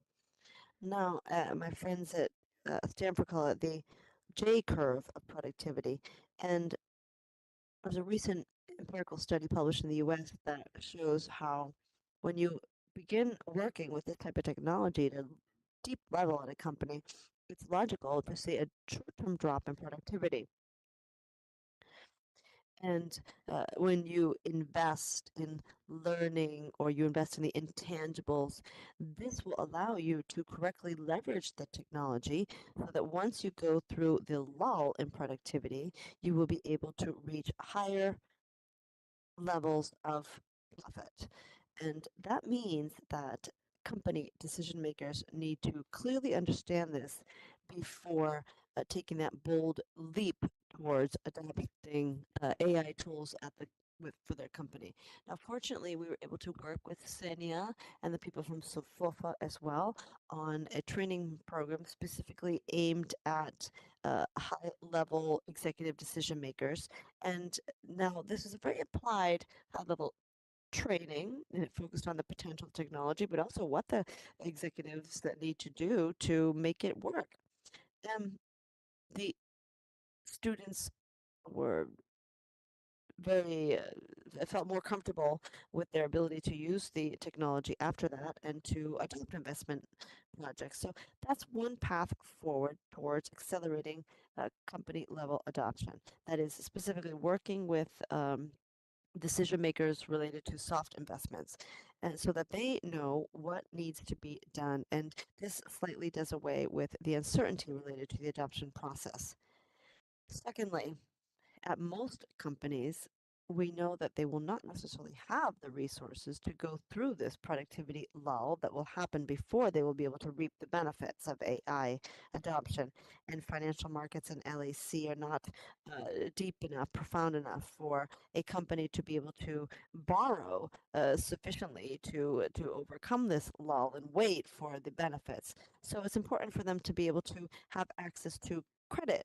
The SMEs, for example, service SMEs that have less collateral for their credit. We think the region needs to make progress in this regard so that the companies may have a buffer, if you will. So they need to learn what they need to learn in order to correctly use these tools so that they may reach higher levels of productivity and or growth than in the past. So that's what we're working on and prioritizing, that is at the bank specifically. We're working with the countries that would like to make progress with regard to technology funds, and that would allow for the traditional business sector to have access to funds to invest in these tools. Thank you, Fernando. They're very key topics you refer to. Access to financial markets is key. Of course, we want to help the companies with developing AI and adopting AI, specifically startups. And it's important to consider the entire process of all of this, from when the idea is born all the way through application. And there's a significant need in the region to work further on this and to work on the financial markets and try to whittle away at the uncertainty related to the adoption process. So I would like to first of all, thank each of the panelists and give you 1 minute each for your final remarks. Go ahead. Thank you, Sebastian. I thought you said you were going to save the best for last, and I would go last, but okay, I'll go first. So, several organizers of this conference and have asked me if there are any memorable and practically useful insights that I can leave you with. Given that our firm Omega is immersed at the front lines of artificial intelligence in what is the mecca of AI, the Silicon Valley, and as a blue chip firm, we are very privileged to gain early visibility into these emerging trends. I will leave you with 3 key insights today that I expect you will find to be practically useful within the next 12 months. Number 1, when you think about AI, be clear, it is not just generative AI. Yes, generative AI is what we are talking about today, but there is a whole discipline of traditional AI that is deterministic, not statistical. And the vast majority of real world implementations that we see in enterprises that are actually working are combinations of that traditional AI, which is also known as discriminative AI, combined with generative AI. Remember that. Number 2, we have talked here at this forum a lot about adoption. But remember, adoption is simply a leading metric. It is necessary, but not sufficient to succeed. Adoption is simply the beginning. The real thing to focus on is look at adoption in conjunction with the outputs. By that I mean devise key performance indicators or KPIs to measure quality, and metrics that tell you how useful the solutions are and can quantify the impact on growth, the scalability of the solutions, the scope, and so forth. So this is critical. Don't just focus on adoption and usage. Look at what is happening. In fact, the paradigm by which the world's best companies, including the companies at the forefront of AI, are working is by constant iteration. Do something, test it, iterate. And that is the key. And ILIA has done a great job with this report, but as someone with a global vantage point myself, it is wonderful. And by no means, Rodrigo, do I want to diminish from the extraordinary work you have done here, which is tremendous on multiple levels. However, this is a game that's playing out on the global stage. It's well and good to compare yourself to LATAM, but I would encourage you to elevate your vision and compare yourself to the world. Just like you don't tell your children, just compare yourself with your class, you tell them compare yourself with your city or maybe your country, right? It's important to think big if you want to achieve big. And by the way, if you compare yourself locally, you're also creating a self-fulfilling prophecy of seeing yourself relative to those benchmarks, which may or may not be representative of where you aspire to be. Finally, and the third point very quickly is, look, and I say this as the only neutral person here, this is the only technology cycle in which we have seen something very unique. The incumbents, the large technology companies, have been very quick in embracing AI. This was not true for cloud. This was not true for mobile. Many incumbents could not embrace cloud, and that led to entirely new companies. Facebook almost died because it didn't have a mobile strategy until it did. So I think it's wonderful that big companies are here in the ecosystem, but I think from the advice we give our stakeholders, companies, businesses, governments, decision makers, is that be aware to avoid vendor lock-in. Be in control of your own destiny. The training your people should get should be transferable across platforms. And be hyper aware of data sovereignty. We have a lot of data here in Chile. The stat that stood out to me was the data is not useful because it's not interoperable. There is a huge ability to do that. And there are techniques in artificial intelligence itself for you to do federated machine learning. That is a technical term that simply means you can share your data between LATAM countries without exposing your data, but create something that is informed by all the data without actually revealing it. Explore those solutions. With that said, I think the future is bright, and I have been very pleased to engage with such an intelligent and accomplished audience. Thank you.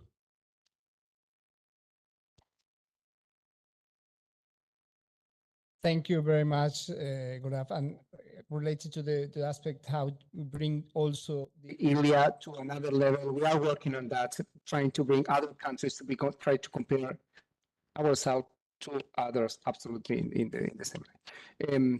Nico, one minute. Gracias, Sebastián. Thank you, Sebastian. I know that we don't have much time, so again, I would just like to underscore this concept of opportunity. Let's not ignore this opportunity. Let's not let it slip by. We have been looking at AI in the region as a risk for a while. We know it has risks and we need to be accountable for that. But at the same time, I would have to say that we are overlooking the opportunity side, and regulations could also be enabling. And that's something that I just wanted to underscore, that aspect, the regulatory aspect. Now, I agree with Gaurav mentioned in that it's important to develop interoperable data repositories. I think that's essential, and to promote technological innovation, adapting AI essentially to certain strategic sectors that are already key economic drivers. We need to reinforce that. And again, develop local talent. That's one of the key areas we need to focus on in order to better our position in the ranking. And let's just not compare ourselves with each other, but let's compare ourselves with the rest of the world, like my colleague said. And the best positioned countries regarding AI most likely would have to triple their investment into AI to reach an average ranking. That's what I heard yesterday in the bottom floor conversation. And that's not what we're doing in this region. It's likely that we do not have plans, objectives, or goals that are in keeping with the strategic perspective. 6 months, with regard to where we want to be in 6 months, 1 year, 5 years, 10 years. So collaboration, as mentioned earlier, may be quite helpful in that regard. And then finally, as far as public policies are concerned, I do think that AI is similar to all other digital technologies in that it is cross-border. So if we have fragmented regulations in our region, that's an issue. If we work together with interoperable regulatory systems that can speak to each other, would allow for a better flow. And I think there's an opportunity there as well to accelerate what's going on and to coordinate better, to collaborate better with regard to regulatory aspects as well for the benefit of the entire LATAM region. Thank you. Thank you, Nico. Alejandra, un minuto. A mí me gustaría en esto relevar el rol del desde el Here, I would like to highlight the role of the state in terms of maintaining incentives and the emphasis that we have been able to develop to date, but consolidating them so that we're able to accurately establish what is upcoming in the next few years. And I'm referring to considering AI as one of the priority areas.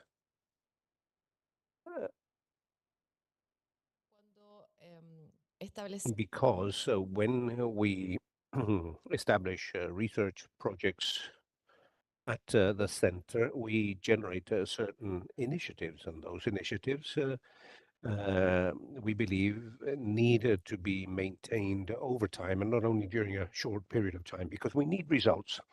The implementation of these measures will enable us to have advanced human capital at hand in our region in order to strengthen the efforts that are underway today, and so that this can be solidly established.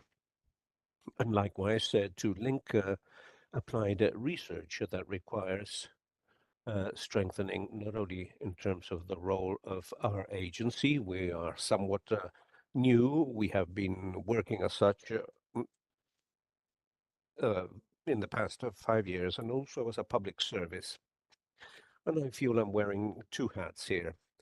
The public, representing public service in terms of the focusing of research, and also the role that we play as a public service in terms of adoption, rather than the work that has to be done, the tasks that have to be performed, and that we require that we need to strengthen as a public sector, so that the adoption of technology may be beneficial and also to contribute to a better management. Thank you. Natalia. Gracias. Thank you, Sebastián. I'll try to be concise. I'd like to go back to the project mentioned by Rodrigo, the EU LATAM project. We are very proud to be able to be working with Senia with this project that will be the first large-scale language model in Latin America. And I would like to highlight that it will be a language project for the whole of Latin America, and therefore we'll have our identity, our culture, our language will be in both Portuguese and in Spanish. And so I believe that that will shape a different era for us as a region, and we must continue to work and to contribute to that. I think we will be launching this in December, if I am not mistaken. And Rodrigo can correct me if I'm wrong, but that is what we're working on. And I would also like to bring to the fore that this is something that we must be very proud of as a region, and we must all contribute. Um, the private sector, academia, governments, they all need to adopt AI because they're not only examples, but they also boost the use of this technology. Thank you very much. Yes, we had some data. Pronto. Fernando. Fernando. Well, I'd like to benefit from these final minutes to evidence and talk about an opportunity that is often regarded as a risk when we look at the capability to develop technologies or the supply of AI tools via the numbers that we have in Corfo. We find that most companies that offer solutions in Chile, tailored, innovating solutions, are small in size. In fact, 34% are small and 33% are micro SMEs. In other words, practically 70% are small companies with a technological, scientific base. So, but they play a key role in our economies because on the other side uh, of the street, so to speak, we find companies that adopt technologies. R&D credits and so on. And there, the scenario is the other way around. 66% of companies that use that type of instrument, in other words, that take technology on board, are major companies, followed by 17 that are medium-sized. And Fernando already referred to this. The other Fernando referred to this in his previous presentation. There is a certain difference in the capability that our companies have and the strength that they have in terms of adopting new technologies. So what I want to say in positive terms here is that is that we have raw material, we have talent, we have companies capable of resolving problems. And on the other hand, we have a demand for companies, the major companies, as Nicolas said, that could boost this ecosystem. And for that purpose, we have to focus in an as orderly a fashion as possible, given the fact that AI covers all the sectorial ministries and the idea is for all ministers to have a strategy, ministries to have a strategy, their own strategy, and we must prevent that as a country and as a region. So we need a program of advanced human capital. We need to develop that at both a national and regional level. We need to have access to data infrastructure, to that type of financing, to have these venture capital funds available for these types of developments, so you don't have to compete with involving other very much more conventional investments, where we will also where we will also be in a second place, for example, in terms of clean energy and also infrastructure. And here the news provided to us by Natalia, very important, having this type of infrastructure in place available in Chile. Well, we've already taken the first steps. In fact, with Senia, we have a consortium of universities that was awarded a fund to establish supercomputation capabilities and to make that available so that other entrepreneurs can provide their algorithms or place their algorithms in these service platforms. The establishment of these service platforms in Chile and in the region, and why not share them with models similar to Startup Chile, where entrepreneurs travel from country to country, and to be able to share that is fundamental. And finally, and this is something that has been mentioned by everyone, is to strengthen our innovation ecosystem, and that implies strengthening startups, scale-ups, and especially making our major companies making but larger companies being much more clear in terms of acknowledging and incorporating what the benefits of artificial intelligence. Thank you, Fernando. I would like to go back to a positive message.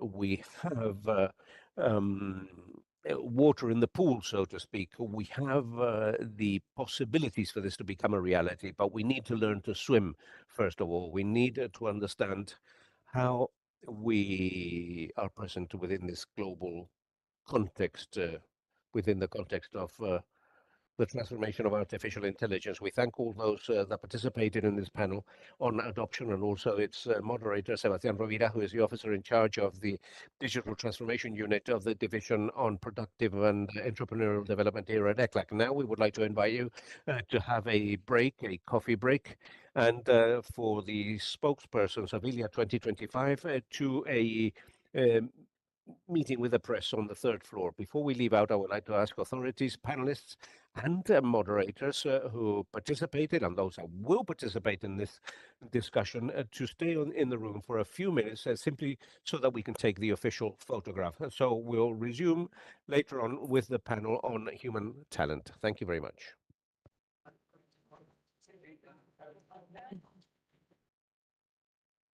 ¿Qué tal? ¿Cuánto tiempo? ¿Cómo?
Bienvenidos de regreso al segundo bloque de nuestra jornada. En un mundo donde la tecnología redefine la manera de trabajar, aprender, relacionarse, resulta clave que los países adapten sus sistemas formativos para preparar a las personas frente a estos cambios. Incorporar nuevas tecnologías como la inteligencia artificial. New technologies such as artificial intelligence strengthens competencies and it increases productivity and promotes social inclusion. We will now begin the second block of conversation. Inteligencia artificial dentro de la región. We will be talking about the talent drain, how to improve opportunities to retain talent in AI within the region. We will now hear from Monica. Thank you very much for Kalia. It is a pleasure to be here today. It is a topic that when we look at it here in the report, it is of vital importance. If we don't talk about human beings, technology won't work on its own. So when we talk about talent and more specifically in artificial intelligence, what we see in our beneficiaries is a lot of fear. Miedo. Viene algo que nos va. That is what people mostly see, fear. And what is going to happen with this huge number of people that are not able to solve simple things? So how do we move from this fear to looking at it with opportunities, with a different perspective? And then we look at talent and the development of talent. It is not only a corporate challenge, retaining talent, especially with this generation that doesn't really want to work like the baby boomer generation wanted to. There is a disruption in the labor market that we need to take care of. Inteligencia artificial. And AI is on top of that as another layer. And then today we will also talk about how we train our labor force, the new generations of labor force.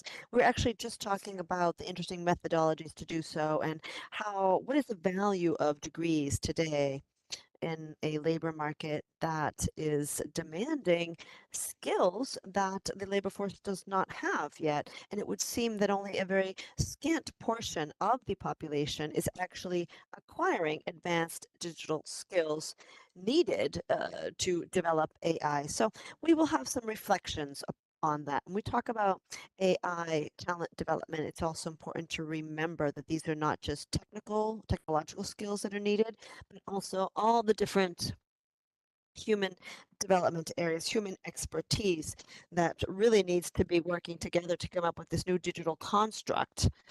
And we need to also, we know how difficult it is to put down our phones and to look each other and have a face-to-face conversation. So those skills are required as well. We need the technical people, but we need philosophers, people from the healthcare industry and all the industries working together to build this new concept. So we know the human talent is increasingly more important for deploying AI in the different countries. We know that we know that users need to know how to use these tools as well. We have seen data though in the publication, and they show that there is a trend towards talent drain headed from the south to the north. Now, we will hear from our different panel members, and given the time constraints, I would like for you to include answers to some of these questions. We're going to start with Casey Weston, Senior Manager of Public Policy and Economic Graph at LinkedIn. He will refer to some LinkedIn pieces of data that refer to the labor market, and he'll refer to new skills needed and the supply. What do you think the outlook is in the region? How would you say that America is different from the global north? Well, thank you. First of all, I would like to thank the organization Senya for this achievement, for this publication. I'm not going to refer to the data that Rodrigo shared with regard to LinkedIn. I will just quickly say that there is a gap with regard to the individuals who have IA skills, as well as the acceptance of AI.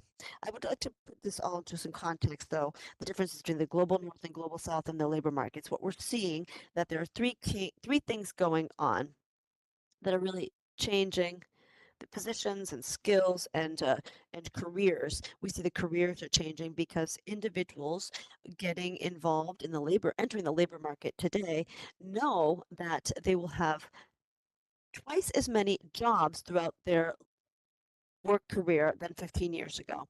So in other words, people entering the labor market today will be working at a lot of different, with a lot of different, in a lot of different jobs and with different skills required. And we know that every person entering, starting a new job this year, 10% of these individuals are occupying a position that did not exist back in 2000. So we are dealing with new jobs. And of course, we also see that since starting back in 2022, we have seen that on LinkedIn, people are adding new abilities, new skills to their profile, 140% quicker than in the past. So now everything is constantly changing. And this is the existing context that we have today with the arrival of AI. So we have a major opportunity with AI in that it can help us to be more flexible, to be more agile with regard to our job experience, and it will also allow. It's also important for us to know how to add new skills to take advantage of all of these benefits. So, just two comments. First of all, people again are adding AI skills to their LinkedIn account. I'm sure all of you have added some of these as well. If you have LinkedIn accounts, you'll know that. But also, we really need to understand why or what the purpose is. And nationally, as the minister said, we want human talent development, but we also want to focus on the why at the organizational personnel level. Why are we adding the AI skills and at what level? We have to understand all of these, and most of us need to apply these, obviously, but we also need to know, we need to be more specific, increasingly more specific with regard to the specific AI skills we want to add. And in order to conclude, because I don't want to take up a lot of time, let me talk about some of the messages from the data that are really opportunities specifically for LATAM. First of all, we see that there is a very large gap regarding gender, involving women more and more in the labor force in STEM careers would be a very important way to be able to close the gender gap regarding AI. Secondly, we see that SMEs are not involving AI in their processes that much. And so we need to figure out how best we can help them to exactly understand what the AI opportunities are for their businesses. And then finally, there in Latin America, according to our data, there is there isn't enough connection between universities and the labor force. In the US and in Germany, we see a great deal of the AI labor force comes directly from universities as feeders, people who are working as professors, people who have specific scholarships. For example, we don't see this connection so much, this liaison in Latin America. So we need to work on creating better ties between the academic world, universities, and the labor force. One final question related to what you're saying. You do have an information platform at LinkedIn. So have you seen that people are interested in training more or learning more about AI and getting those skills? Yes, we do offer many courses. Some are free, some are secured through the premium accounts, and we offer a lot of courses related to AI, and I'm sure you can understand that there is a great deal of interest in the AI courses, and we've seen that the increase in the interest has been exponential over the years. It is quite difficult, though, for me to say Well, for example, if you're learning how to use Excel, and you're using examples, exercise that are not related to your life, it's very difficult. But if you say, okay, how can I use Excel to bring about some domestic economies of scale? And that makes it more useful. So if we make AI skills more relatable to the people, it's easier for them to learn. So it's very important to make sure the courses are based on reality, and so one can have life skills related to or through AI. Excellent, thank you. So clearly it's important to make sure that what you're learning is in context with your individual needs or the industrial needs. So thank you. That links me to the next question.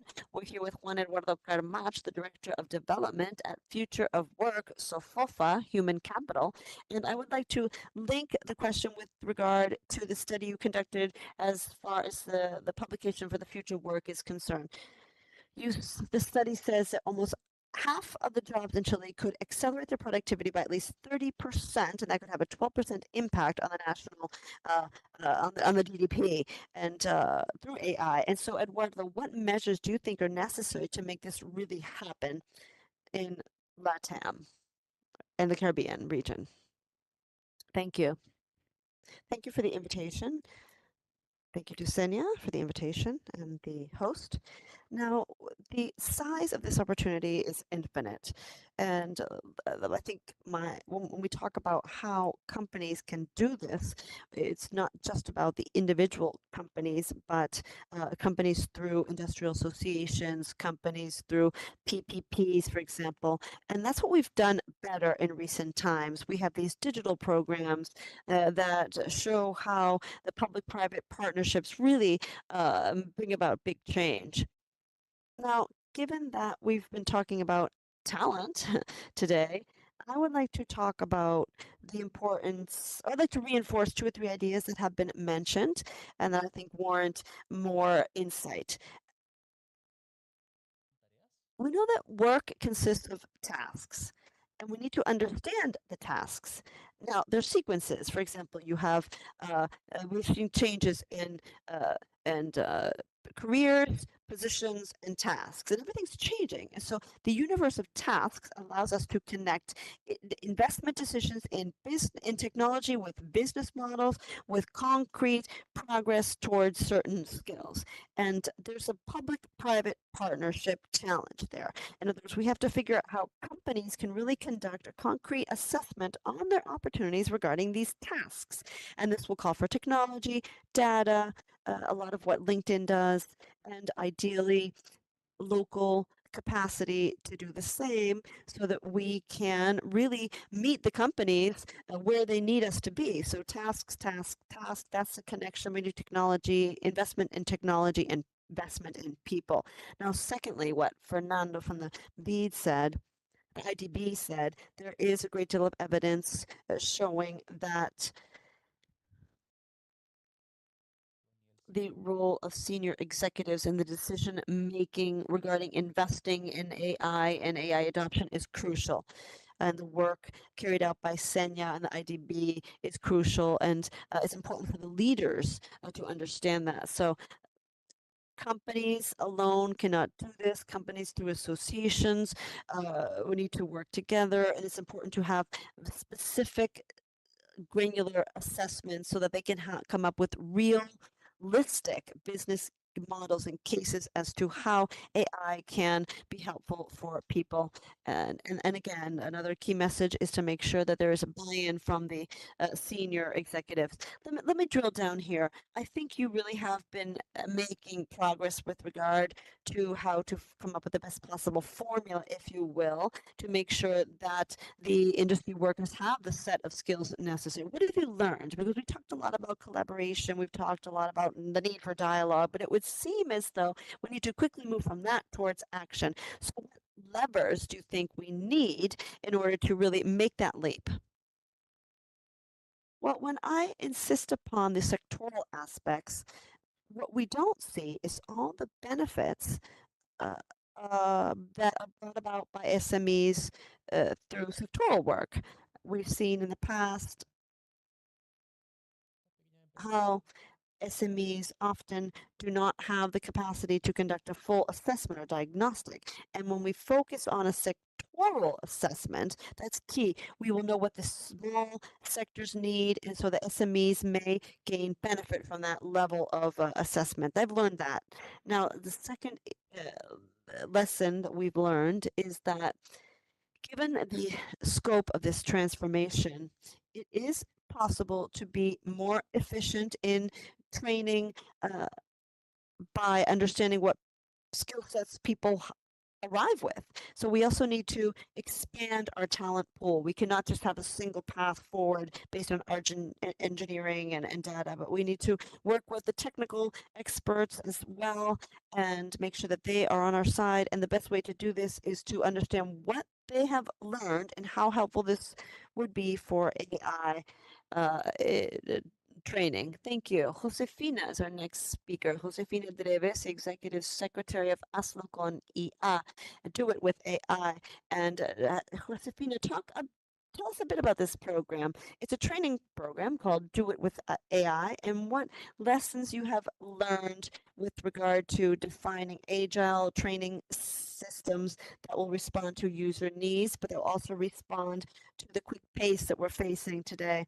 We know we don't always have a great deal of free time. So talk a bit about how you've faced these challenges. First of all, I would like to thank you all for the opportunity to talk about a project called Do It with AI, ASLO con IA. This is an initiative carried out by Senya and the Future of Work, Human Capital SOFOFA, and we know that collaboration is crucial. So we've been focusing on that. And as part of this project, we have seen that there is public-private collaboration. We've been working with the Ministry of Labor, the Ministry of the Economy, Ministry of Science, Sensei, the National Training Center, SOFOFA, all with a view to drive this initiative. Moreover, there are many organizations behind the scenes working on making this initiative more visible. Codea is working with us and as one of the institutions that is part of all of this. So I just wanted to say that it's important to have good ideas, but we also have to make sure that these are fostered by the organizations that actually believe in the project. Now, let me talk about what courses we're talking about. There are RA courses, but they're focused on something that we have heard a great deal today, and that's their focus on tasks. We are focusing on how an generative AI tool may help us with tasks carried out primarily by the public sector, SMEs, public sector and the SMEs. So we are teaching individuals to use Excel, of course, but different AI tools as well with the specific goal, which is to learn how to use AI on a daily basis to improve your overall life. And this is important. This is one of the initiatives that calls for human participation for task organization. So I think that the initiative that we are driving today is an excellent summary of all of these assessments and all of the needs that we have talked about today. I think all of you have mentioned something that's related to ILIA. Aprendizaje vamos a tener mucho en el futuro. Hoy día llevamos aproximadamente 9 meses. Estuvimos 8 meses diseñando y planificando este gran lanzamiento que tuvimos el 12, donde ya tenemos el sector público, todos sus cursos en la plataforma. El día lunes vamos a lanzar el de sector público. Pero de esta primera fase, This first phase, which is these 9 months, I would say that there are 3 major findings. But we all agree that there is an importance of training on AI, focusing more on tasks than on the tool itself. Today, vienen de un estudio and given a study conducted by Futuro del Trabajo together with Senya, what they did was to describe the 3 major occupations and the tasks that could and could not be performed using AI. And with this input, we began to work on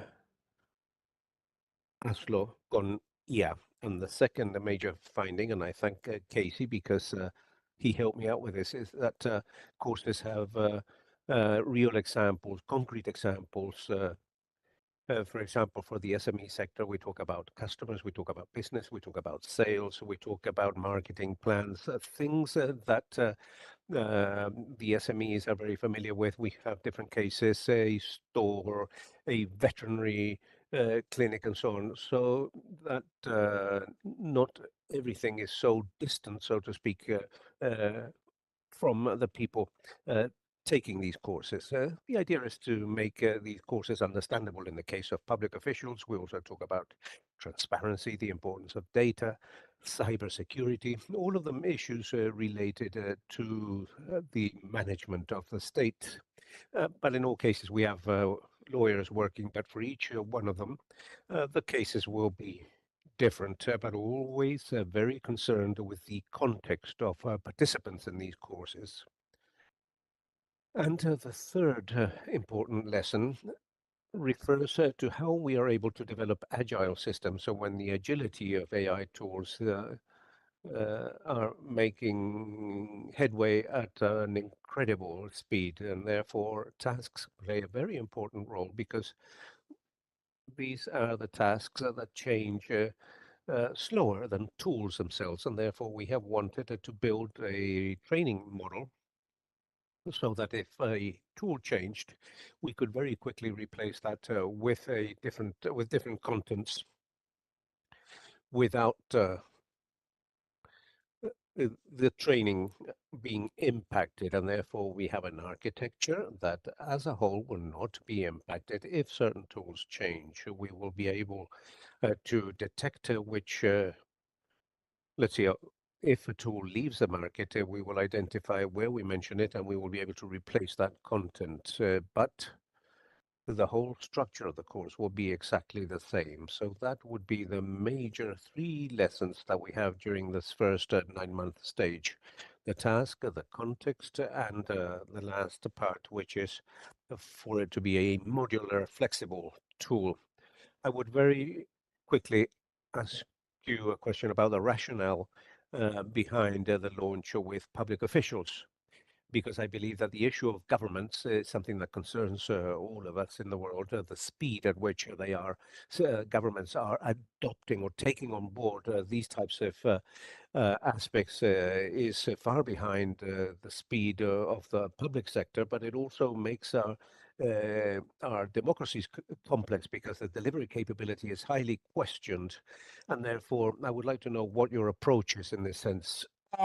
Bueno, el sector público tiene que ver.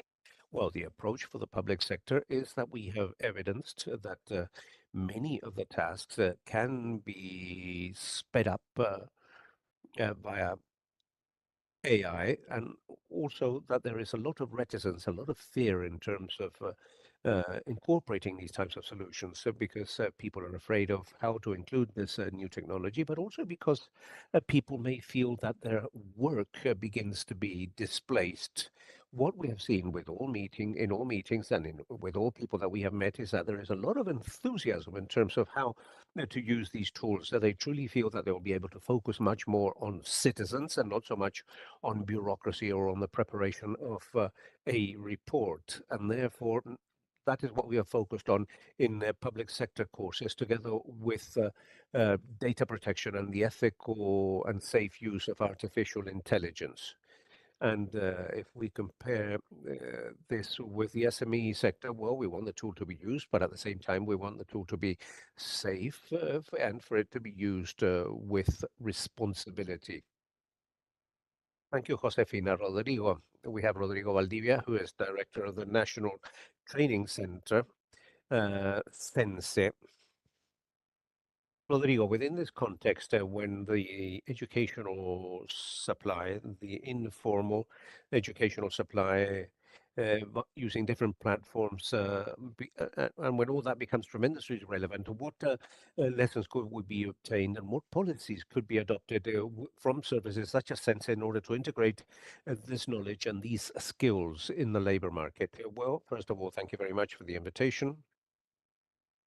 I believe that the timeliness of being able to discuss these issues is truly very relevant for us, because as for public policy, this is an issue that has been coming to the forefront for quite a while now. Perhaps we have acted with less speed than what was expected. However, we are beginning to make regulatory transformations, and it's important to highlight that. And your question is very relevant, because at the end of the day, this refers to the way in which we conceive the training of talent, especially within the labor world. I would like to make a reflection here. When one looks at the sense training law, when one looks at the way in which public policies mobilizes training, one tends to look upon training as a milestone. On the 8th of June, we will begin with a training session that ends on the 16th. And it tends to be conceived as a milestone. And that runs absolutely counter to what we're talking about here, because training is a flow. It's something that must take place permanently. And therefore, when I am told that we will train focusing on tasks, or we will concentrate on what is truly happening at the workplace, what we're being told is that we will be conducting a learning flow, and we will not have a milestone to teach this or that. And that is the biggest finding that platforms provide us with, Coursera, or what we're doing with Acroconia. A lot of progress has been made in that sense, because indeed, what that says to us is that we must think about the learning process at the workplace as our main way of developing skills. And therefore, we cannot continue to think about this as a milestone. And that is an important regulatory change. And when we talk about the Undersecretary's Office for Labor, we have tried to make as many changes as possible via decrees, via resolutions. But clearly, we have an incentive which is far bigger. We need to modify the censor law, because that type of thing has to be taken on board, must be incorporated in Chile by law. Training receives a tax exemption via the assistance to courses. If we're going to focus on a flow of lessons, we cannot only measure assistance. We must make sure that the learning process has taken place and that it has been implemented at the workplace. So the first incentive is to continue to diminish or to do whatever we can through laws, regulations, and so on, but to make this structural change, to understand training not so much as a milestone, but rather as a flow. And I am an economist by training, and therefore I understand the world in terms of supply and demand. And therefore, when we talk about training the supply of people, we're talking about training programs. But we must also focus on the demand. And I feel that Talento Digital and Aerogonía, which are all initiatives that we're working with together, they are fundamental, not only because we're training human capital, but because we are also encouraging the creation of jobs. Because, of course, jobs will be destroyed, but development economists, we believe that we will create far more job places, but we must encourage that creation of jobs. ASLO con IA has a specific merit. Obviously, we will train a lot of people so that SMEs can increase their productivity, but an SME that increases their productivity and that gives value to AI will have to hire services. They will not only want to do everything themselves, and therefore there'll be a market of AI advisors for SMEs promoted by the activities of SMEs, and therefore this has an effect of creating jobs. So that begins with a training process that, of course, deals with productivity aspects of small and medium-sized enterprises, and therefore the link of supply and demand in labor terms is fundamental. And the third aspect, and this is something that is very evident, is that it's impossible for the government to simply respond to detect training needs, and also in terms of the capability to conduct training processes, especially if we go to a scheme whereby we will generate a learning flow rather than a milestone, a training milestone. And those of us that have this experience and know that this works and that this is fundamental And these, I would say, are the three major lessons. Thank you, Rodrigo. A couple of comments and a reflection. We also see, as from demand, a very surprising demand in terms of those that receive tax exemptions and scholarships for these types of training. In terms of AI training, the demand goes far beyond the supply that exists. And that is a problem because we find a lot of interest among workers, and yet we do not have sufficient capability. And we also, the idea is not only to provide training, but rather how we provide that training, the methodologies and the things that we have to test, because of course everything is very novel. There isn't so much evidence in place. And therefore, I would like to know what it is that you have found are effective out of the things that you have tested and considered in Sense. What things have called your attention in the sense that they can be potentially scaled up, maybe practices that can be considered as from a training exercise? That is fundamental because it also commits us from the viewpoint of the public institutional framework in terms of responding to the lack of supply, which is basically what we are referring to. What we have tried to do is to increase supply, but via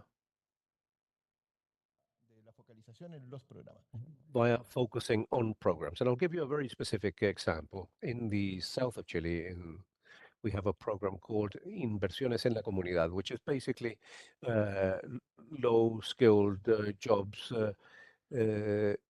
that municipalities that force municipalities to hire around 15,000 people in Chile, and those are programs that are highly questioned because at the end of the day, it leads to a reproduction of underskilled jobs, and we are trying to establish a mechanism for people to graduate from that program so that they can obtain, for example, or first of all, digital literacy, but subsequently making important increase in terms of the acquisition of digital skills. And what we have seen is that people appreciate that enormously. And that means not only mobilizing sense resources, but also involving other institutions also linked with poverty and with overcoming poverty precisely via the implementation of digital skills. So that on the part of social programs. And in terms of tax justice, huge efforts have been done, and we've been able to more than double access of companies to digital training because of tax incentives, of course, and benefits. But additionally, and that makes us very happy, we're promoting as well that those businesses that have tax surpluses may implement more training supply. It's a mix between the regulatory process, regulatory creativity, and the will to unify different public sectors. Thank you, Rodrigo. And just to close, Cesar Parga, head of the Competitiveness, Innovation, and Technology section of the Economic Development Department of OAS. Cesar, from OAS approach, which is an organization that is above all, acts as an umbrella on Latin America. How can a regional effort strengthen talent in terms of AI by ensuring training and how to retain talent, aligning realities and the values of the member states? Buenas tardes, gracias, Mónica, por la pregunta. La verdad que antes de comenzar. Before starting, I'd like to congratulate and to thank Senior and the whole team that has been part of this creation of this index. As we have heard, it's a reference and it's a regional effort with a high level of impact that allows for informed decision making at all levels. I'd like to thank ICLAC for hosting us. The team that with such leadership and vision has been able to make progress in this field and connected with the different areas of development. In the case of OAS, I'd like to highlight a few essential aspects. Regionally, when we talk about talent or loss or talent loss. So the effort is a bit broader because if we look at that regionally, the lack of the loss of talent permeates with an impact on smaller countries and countries in the Caribbean, um, countries such as Guyana or Haiti. Two-thirds of their population with tertiary education are outside the country. Um, so if we talk about AI specifically, we know that we are facing a much broader phenomenon in terms of talent drain or brain drain. But there are several factors that have an impact on this process. But if we talk about creating talent, building talent, we've heard a lot about how to build it, create it. There's an important gap professionally in terms of literacy and also lots of effort that the multiplying effect is taking place. However, we need to look for ways of how to make progress with those adaptable, scalable, and flexible, and pragmatic principles. I think we've seen several very interesting examples, and to build strategic alliances with the private sector so they're relevant into the future. Now, the second part is an important element as well, because it's about how to create job opportunities. And Casey talked about something interesting and important, which is what for. That's essential to link it to strategic economic sectors in which ICLAC conducts a significant effort in terms of productive development. How can highlight these capabilities at the right level without being computer experts, but that allows to advance productivity. I believe it's an essential topic, and one important mission is to deal with problems, improve the quality of life, and to reach out to the largest number of people. Something important that said that the level of access to platforms or the models is quite high, 17% in the region. I believe that was the number, but the level of investment in the private sector is only 1%. So what's going on? I believe something similar regarding internet adoption or mobile phone uh, adoption. In Startup Chile, they said that it wasn't necessarily the access to technology, but what was the technology used for? Was it only for playing or entertainment, or to create economic activity and to improve the quality of life of people? And so I think that is an essential element, especially in those sectors where you can improve education. We have the issues of healthcare, agriculture, where there's a level of knowledge in the region that may have a direct impact on these sectors. And in terms of OAS, there's a ministers' meeting that takes place every 3 years. It took place in December last year. There's a work plan that is in the process of implementation with several of these elements. Certification, training, and literacy through a youth academy on transformative technologies organized with the private sector that is intended to reach 50,000 registered students with an impact on people's skills. So far, there are 38,000 that have benefited from these training sessions. Also, research and regional collaboration to find the solutions. And we're working through a network of excellence center in which CENIA is part of, and also Audacia in Colombia that is part of a robotic effort, and other centers that are focused on other technologies. Linking AI with the convergence of other technology solutions is key as well. And finally, just to say that the issue of tech transfer and developing specific sectors is another working space. And the invitation is to a technology transfer and marketing hub and a conference on biotechnology and AI with the collaboration of Panama. Well, there's a number of actions and opportunities, and we would love to keep on collaborating. And we are proud of being part of the ILIA committee and part of the stable discussion as well. Thank you. Significant topics. One that I would like to ask you about is about the youth. We know that Latin America and Africa are the countries with the largest number of youth population. But when you look at the data, we see that AI, where it's actually hitting, in a year of escalation. It's precisely in that segment.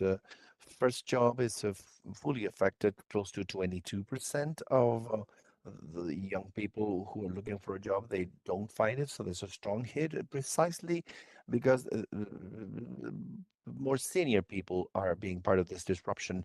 So please tell us a little bit more about the approach of this academy. I believe Latin America has focused on education and the youth, and because we have this large number of young people who could be the future. But we see how Europe is trying to take youth away from Latin America to Europe because of the aging population. Same thing in Asia. Tell us, what is the approach you're adopting? Well, and I think this is also applicable to authorities and decision makers. You mentioned the word fear or lack of, and I believe that's key. So not knowing what for what AI tools can be good for, that is a major barrier because we think people tend to believe somehow that is advanced knowledge or outside of people's reach. And when you are able to put it into a practical terms, we've seen that the answer is immediate. One of the magical moments that I've experienced is at the Artificial Center on AI in Colombia because they have a prototyping lab where they have school students visiting and have space there, or the center visits the schools. And when boys, girls, or teenagers they see a drone or a robot combined with AI, they can help fishermen in their population. They can help. Drivers to prevent accidents or can help also um, in basic work functions. That's when you see that ability to to to avoid that distance with knowledge. And much of that has to do with a public-private type of association, because without concrete applications, if we leave it theoretically, it's a huge barrier. And you need to be practical. Thank you very much. I'd like to thank Senior for this possibility and this great panelists. We're so passionate about this topic. We're all learning how we are going to address this disruption. It has so many facets to it. Thank you. We'd like to thank all panelists. Of course, Monica Retamal, the chairperson. She is the director of the Codea Foundation, discussing how to improve opportunities to retain all talent in the region. We're going to start the third and last panel discussion of this day, which addresses infrastructure, which is key for the development of AI, because without robust connectivity, computing capability, and data availability, AI cannot deploy its true potential and to become an inclusive and sustainable tool. The next panel, green computing, how to increase computing capacity in the region while meeting the sustainable development goals, moderated by Antonia Moreno. She's the head of the public incidents department and coordinator of the Latin American Index on AI. Antonia. Thank you. I'd like to thank everyone for being here. This is the last panel. Very interesting. So thank you for staying as well. We saw in this presentation, in the findings as well, the importance of computing, how essential it is for the development of artificial intelligence, and how this capability is mostly focused on 3 countries in the region. On the other hand, there's an increasing interest in knowing the social, economic, and environmental impact of setting up infrastructure regarding new job opportunities, the water consumption, and carbon footprint. And unfortunately, today, there's not enough data to measure the impact and to mitigate those that are undesirable.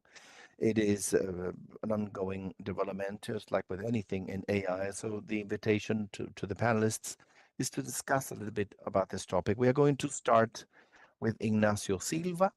Um, he's head of the Emerging Technologies Division, Ministry of Science, Technology, Knowledge, and Innovation From the ministry, Ignacio, what is the role of the public sector in strengthening the digital infrastructure and data centers in the country, such as we have seen, uh, maybe just an idea of what we have seen over the role of that the National Data Center Plan has?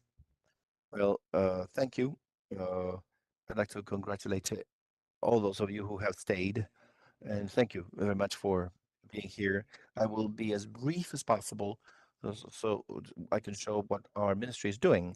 We see that the public sector in this has a fundamental role to play in guiding and articulating the digital infrastructure development and data centers, ensuring about something that is quite relevant, that this is not only should grow in terms of volume, but also in terms of quality, sustainability, and territorial equality. When we look at the National Data Center Plan, and in contrast, we see those countries that have not been able to consolidate a national data center plan.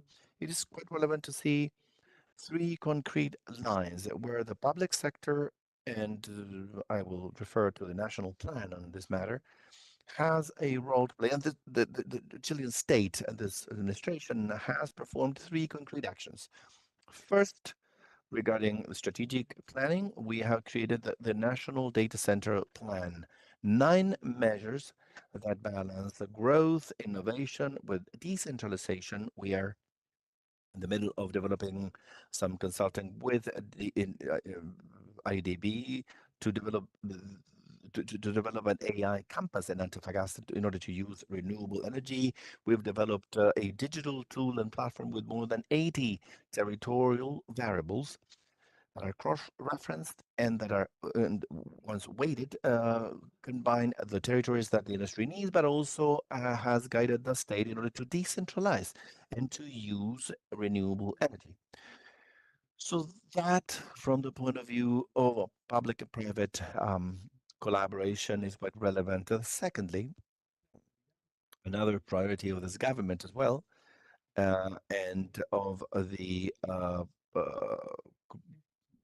economic growth committees is the regulatory simplification with the sectorial legislation that is being discussed as we speak, that establishes digital one-stop shops and clear development deadlines for critical infrastructure, something that has been well perceived and involving relevant work from all sectors. It's a statewide effort that has translated, stepping back a little bit, into the National Data Center Plan, into an investment guideline for data centers, which is so important because that is a link that will allow to make processes more agile. And I'd like to give you a piece of good news as well. We're also about to sign a clean production plan with companies based on dialogue and collaboration, together with a new environmental assessment criteria that will allow all of us to have certainty.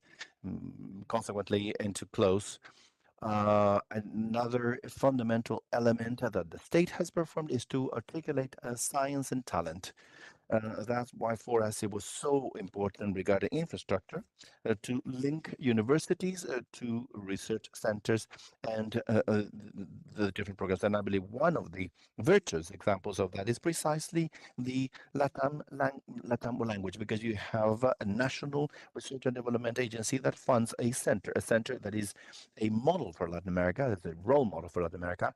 CAF is behind pushing the whole process. Is the private sector as well supporting what is needed to set it up, and a ministry that guides and leads the development of emerging technologies.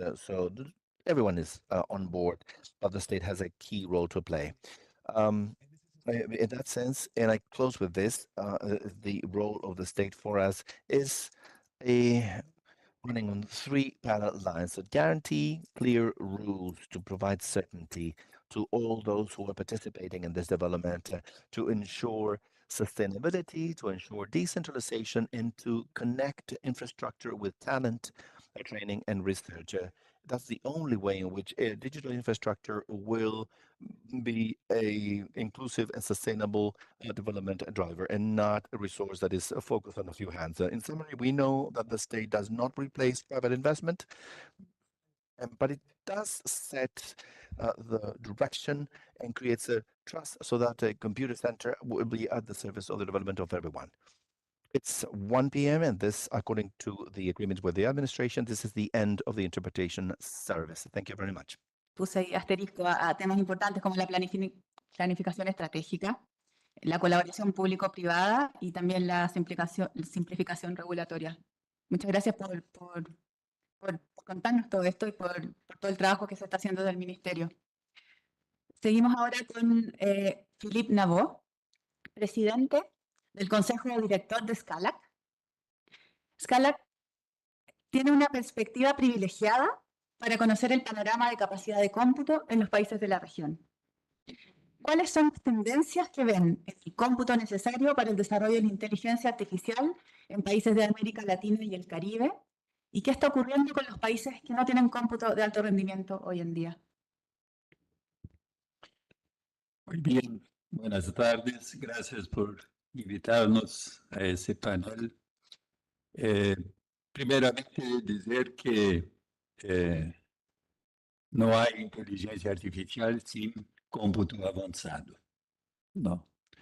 Es necesario el poder de procesamiento para desarrollar la inteligencia artificial.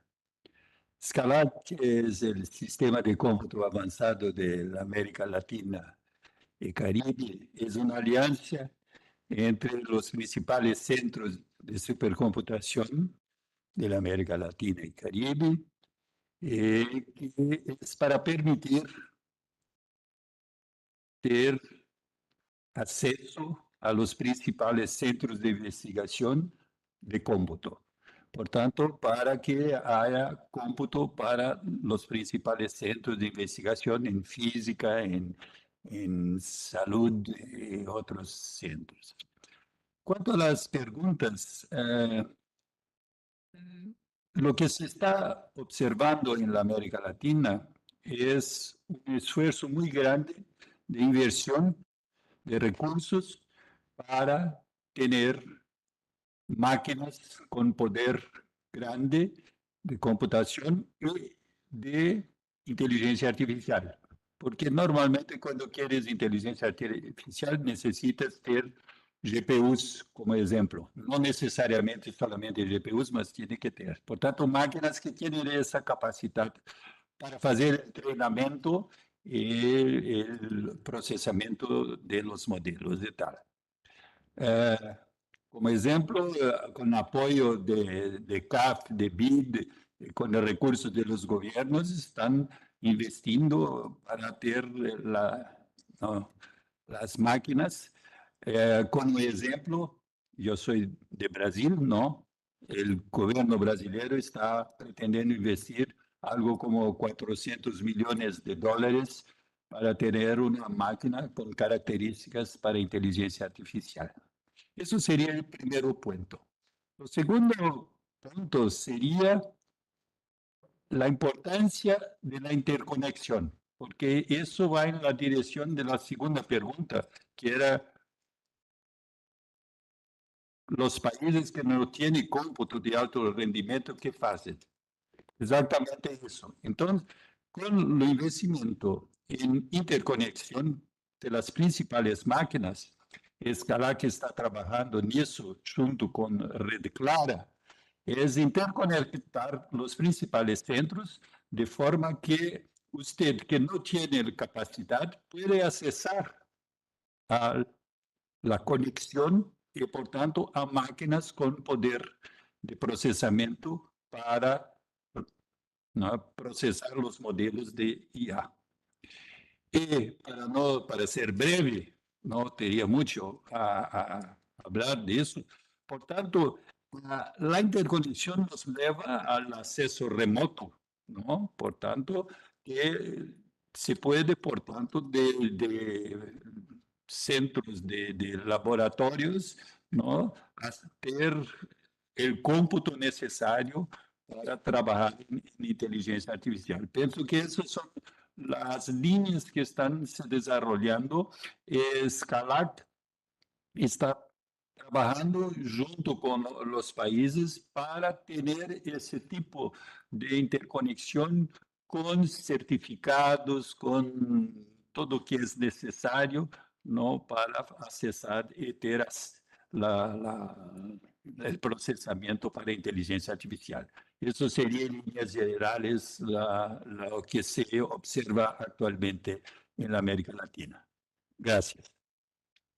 Muchas gracias, Philip. Destaco, hay un aplauso. Destaco y fuiste muy claro, no hay inteligencia artificial sin cómputo avanzado.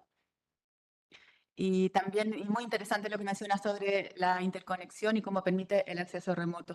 Muchas gracias.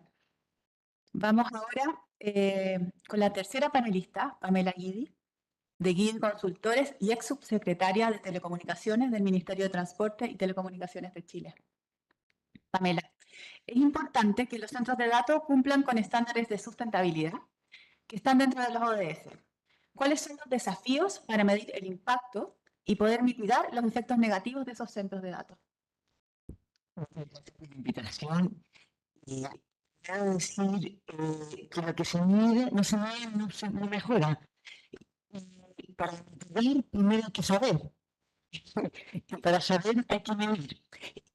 Y aunque parece obvio, la gran dificultad que tuvimos al construir gran parte de esta data es que no existe data.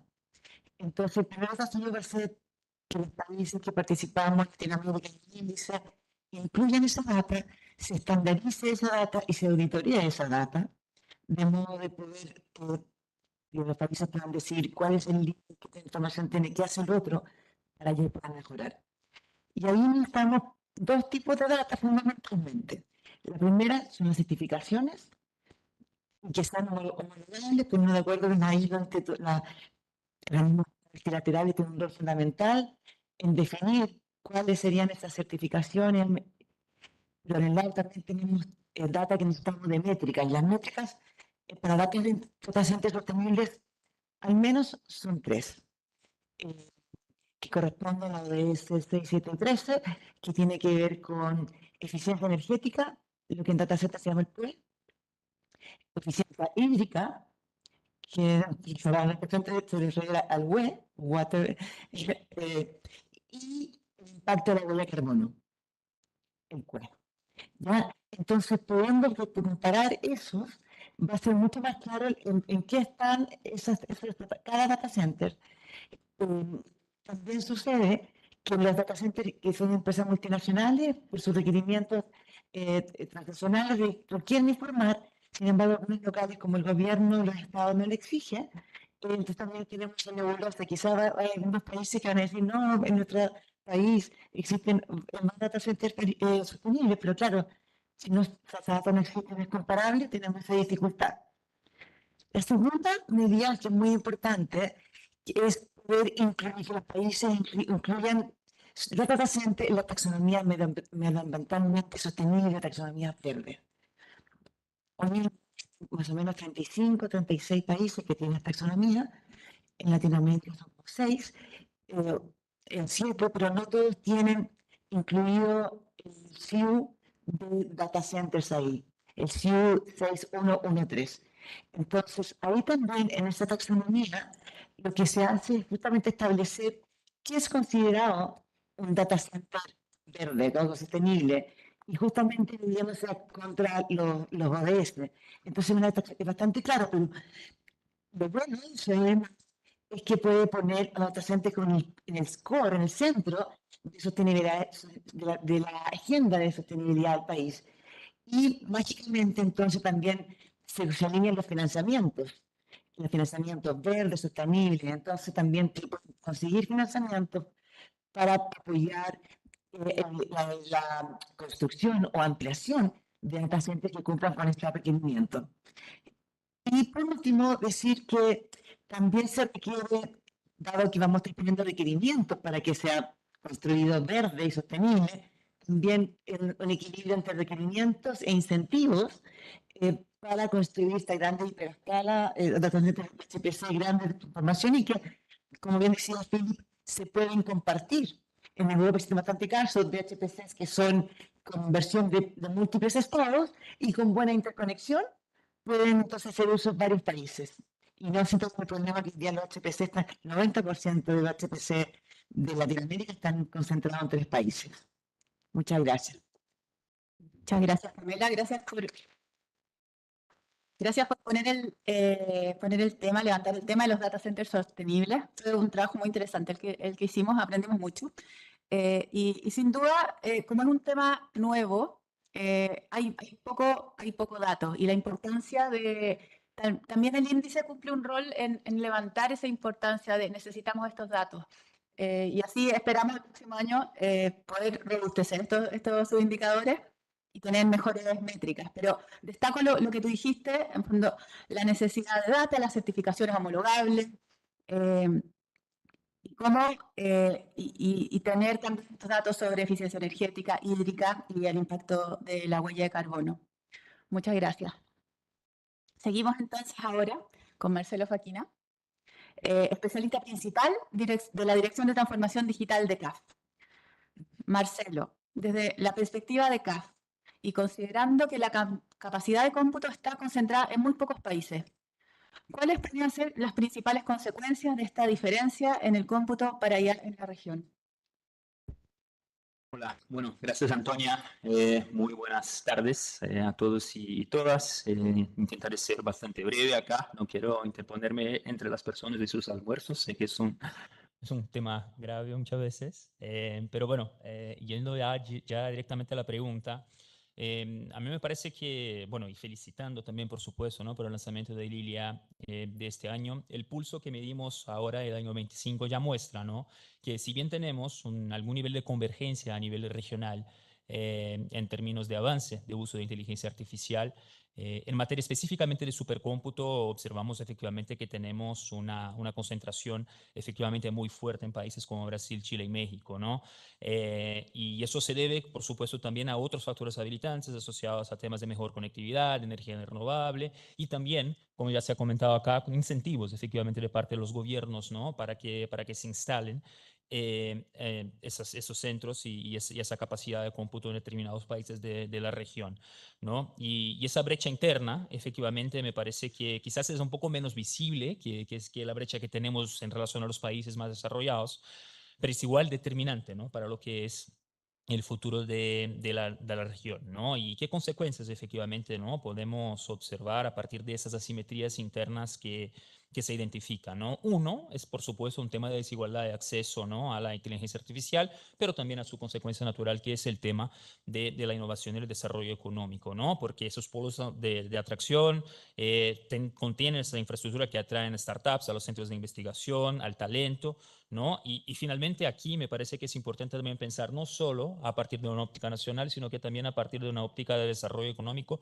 territorial, ¿no? Y que finalmente esos territorios, incluso a nivel de países, suelen quedarse un poco relegados y a transformarse en consumidores pasivos en cierta medida de todo lo que es esa infraestructura, ¿no? Generando algunos efectivamente polos o islas de eficiencia y de innovación dentro de la región que efectivamente no hace con que superemos lo que es una de las trampas de desarrollo que tenemos con el uso de tecnología, que es efectivamente traducir eso en lo que es el desarrollo económico de la región, ¿no? Y entonces finalmente con esa desigualdad si generamos también ahí una fragmentación productiva y económica, ¿no? Las empresas finalmente más cercanas a esas infraestructuras de innovación suelen desarrollarse más rápido, ampliando lo que son las disparidades, como mencioné, entre lo que son esas regiones, ¿no? Lo que finalmente nos genera un escenario general de asimetrías aún más fuertes, ¿no? Y ahí me parece que, y estoy muy feliz de verdad que CAF ya ha sido mencionada en algunas ocasiones acá, pero también todas las otras entidades multilaterales aquí presentes, porque efectivamente tenemos un rol bastante importante, ¿no? A jugar en todo lo que es esta reflexión y ese esfuerzo, ¿no?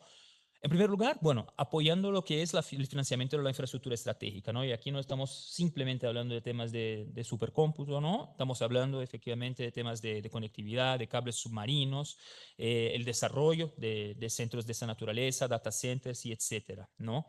Pero otra vez, me parece que es importante transmitir el mensaje que diferentemente de la lógica del sector privado y del mercado, acá el enfoque de las instituciones también debe ser en lo que es la promoción del desarrollo territorial y la promoción de lo que es ese equilibrio regional finalmente de esas infraestructuras, sea por la disponibilidad de esas infraestructuras, sea por el fortalecimiento de lo que son los mecanismos de colaboración. Y ahí voy a mi segundo punto, que se asocia efectivamente a la asistencia técnica y el fortalecimiento institucional, ¿no? Para que efectivamente la demanda esté suficientemente calificada para recibir lo que son esas infraestructuras y que puedan traducir efectivamente eso en lo que es el desarrollo económico. Y eso pasa sin lugar a duda, ¿no? A todo lo que es el desafío de articulación regional, ¿no? Y ahí me parece que instituciones como la CAF, como la CEPAL, como el BID y varias otras, ¿no?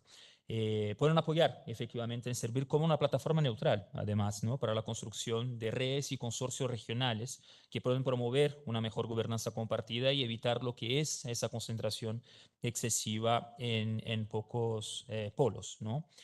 Y finalmente, simplemente para concluir, claramente, si no abordamos, ¿no?, lo que son esas asimetrías de forma coordinada, no corremos el riesgo de reproducir internamente exactamente lo que estamos viendo a nivel global, ¿no? Y efectivamente algunos pocos polos concentrarían todo eso. Por eso, otra vez, refuerzo la necesidad de fortalecer lo que son esos mecanismos regionales de cooperación, este enfoque específico también en traducir lo que son esas infraestructuras en desarrollo económico con un enfoque territorial dentro de los países, ¿no? Y siempre también, claro, no dejar de lado todo lo que es el tema de la capacidad de absorción de todo lo que son esas tecnologías a partir del adecuado uso del capital humano, ¿sí?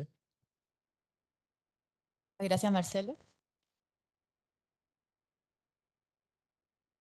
Tú conectaste muchos subindicadores, además pues, es el último panelista, hiciste como un cierre del índice, así que muchas gracias porque hablas de la importancia de las brechas o del destacar o ponerle ojo a las brechas internas que son determinantes, como también el desigual acceso a la IA se traduce en un acceso, en un fondo, luego en una falta o en un desarrollo en innovación y desarrollo.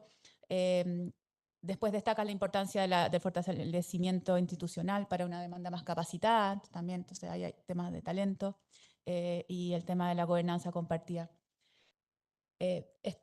Muchas gracias. Yo les agradezco a los panelistas del panel de cómputo de infraestructura por compartirnos, por discutir con nosotros y poner a disposición de nosotros todo este conocimiento, por sus interesantes reflexiones respecto a este tema, que es un tema que está en desarrollo y que esperamos el próximo año tenerlos acá discutiendo de cómo ha ido avanzando todo. Muchas gracias. Le damos las gracias a los panelistas en este último bloque y por supuesto también a Antonia Moreno del CENIA. Y gracias por este espacio de discusión generado en un ámbito esencial para el desarrollo de esta tecnología. Para ya ir cerrando esta jornada, queremos invitar al director de la División de Desarrollo Productivo y Empresarial de la Comisión Económica para América Latina y el Caribe, Marco Ginás, a entregar las palabras de cierre de esta importante jornada. Marco. Muchísimas gracias, Patricia, y muchísimas gracias a todos los que nos han acompañado hasta este punto del lanzamiento de la tercera edición del ILIA. Yo no voy a tratar de resumir lo que han sido realmente muy ricas e interesantes conversaciones que se dieron el día de hoy a la luz de los resultados del ILIA. Simplemente quiero cerrar haciéndole eco a algunos de los mensajes que nos compartió el secretario ejecutivo de la CEPAL al principio de la jornada. Como ya nos habrán oído, decimos que América Latina y el Caribe está atrapada en 3 trampas de desarrollo. Sin embargo, desde CEPAL vemos con optimismo el futuro de la región precisamente porque vemos a la transformación digital y en particular a la IA como, digamos, soluciones que nos permitirán salir de estas tres trampas. Ahora bien, como también hemos repetido en múltiples espacios, eso ocurrirá si y solo si avanzamos hacia un uso real y efectivo de estas tecnologías. La evidencia que tenemos en CEPAL sugiere que hoy no necesariamente estamos haciendo ese tipo de uso a las tecnologías digitales en general y particularmente a la inteligencia artificial. Y es en ese contexto que el ILIA, por tanto, se constituye en una herramienta clave para hacer seguimiento a ese uso real y efectivo de la inteligencia artificial.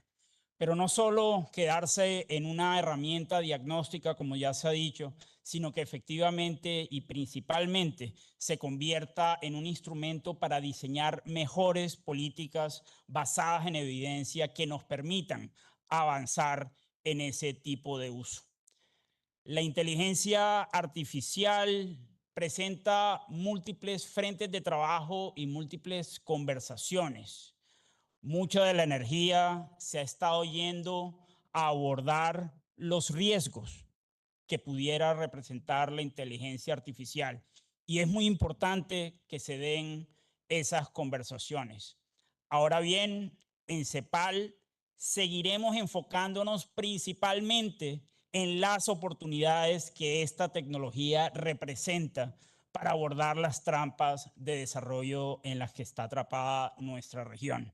En ese sentido, piensen entonces en CEPAL como la casa de las oportunidades de la inteligencia artificial para América Latina y el Caribe.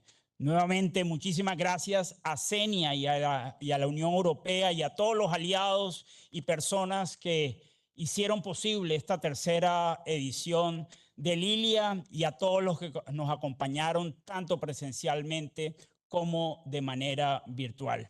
Hasta una próxima oportunidad. Muchísimas gracias. Muchas gracias, Marco, por esas palabras, pero antes de terminar, es importante escuchar al director del Centro Nacional de Inteligencia Artificial, el CENIA, Álvaro Soto, para ya entregar estas palabras de cierre. Bueno, muchas gracias, Marco. Nuevamente, muchas gracias a todos los que asistieron hoy día, tanto presencialmente como virtualmente. Hablamos harto de métricas, de productividad, de eficiencia, pero detrás de toda esa productividad y eficiencia, como decía Mónica, hay personas.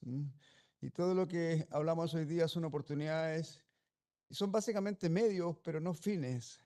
Y es muy importante no perder de vista eso, ¿cierto? Detrás de todo esto están vidas, están personas, y ese es realmente nuestro fin. ¿Cómo la inteligencia artificial, con esta oportunidad que nos presenta, espero que en un futuro cercano lo podamos ver en retrospectiva, y está muy contento de que las cosas que hicimos o como planteamos el futuro de la inteligencia artificial en Latinoamérica, al final fue exitoso en ese fin, en el fin de estar al servicio de las personas, de ser una herramienta que nos ayude a mejorar nuestras vidas, especialmente en nuestra región, en Latinoamérica. Así que muchas gracias a todos, espero que lo que hoy día compartimos acá sea un paso en eso de que la IA esté al servicio de las personas. Muchas gracias, Álvaro, por esas palabras al cierre.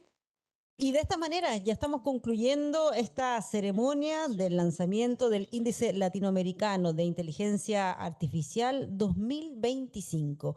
Agradecemos a todos quienes nos han acompañado el día de hoy de manera presencial y remota y los invitamos a continuación a un brunch. Muchas gracias por haber prestado atención a esta entrega del ILIA 2025.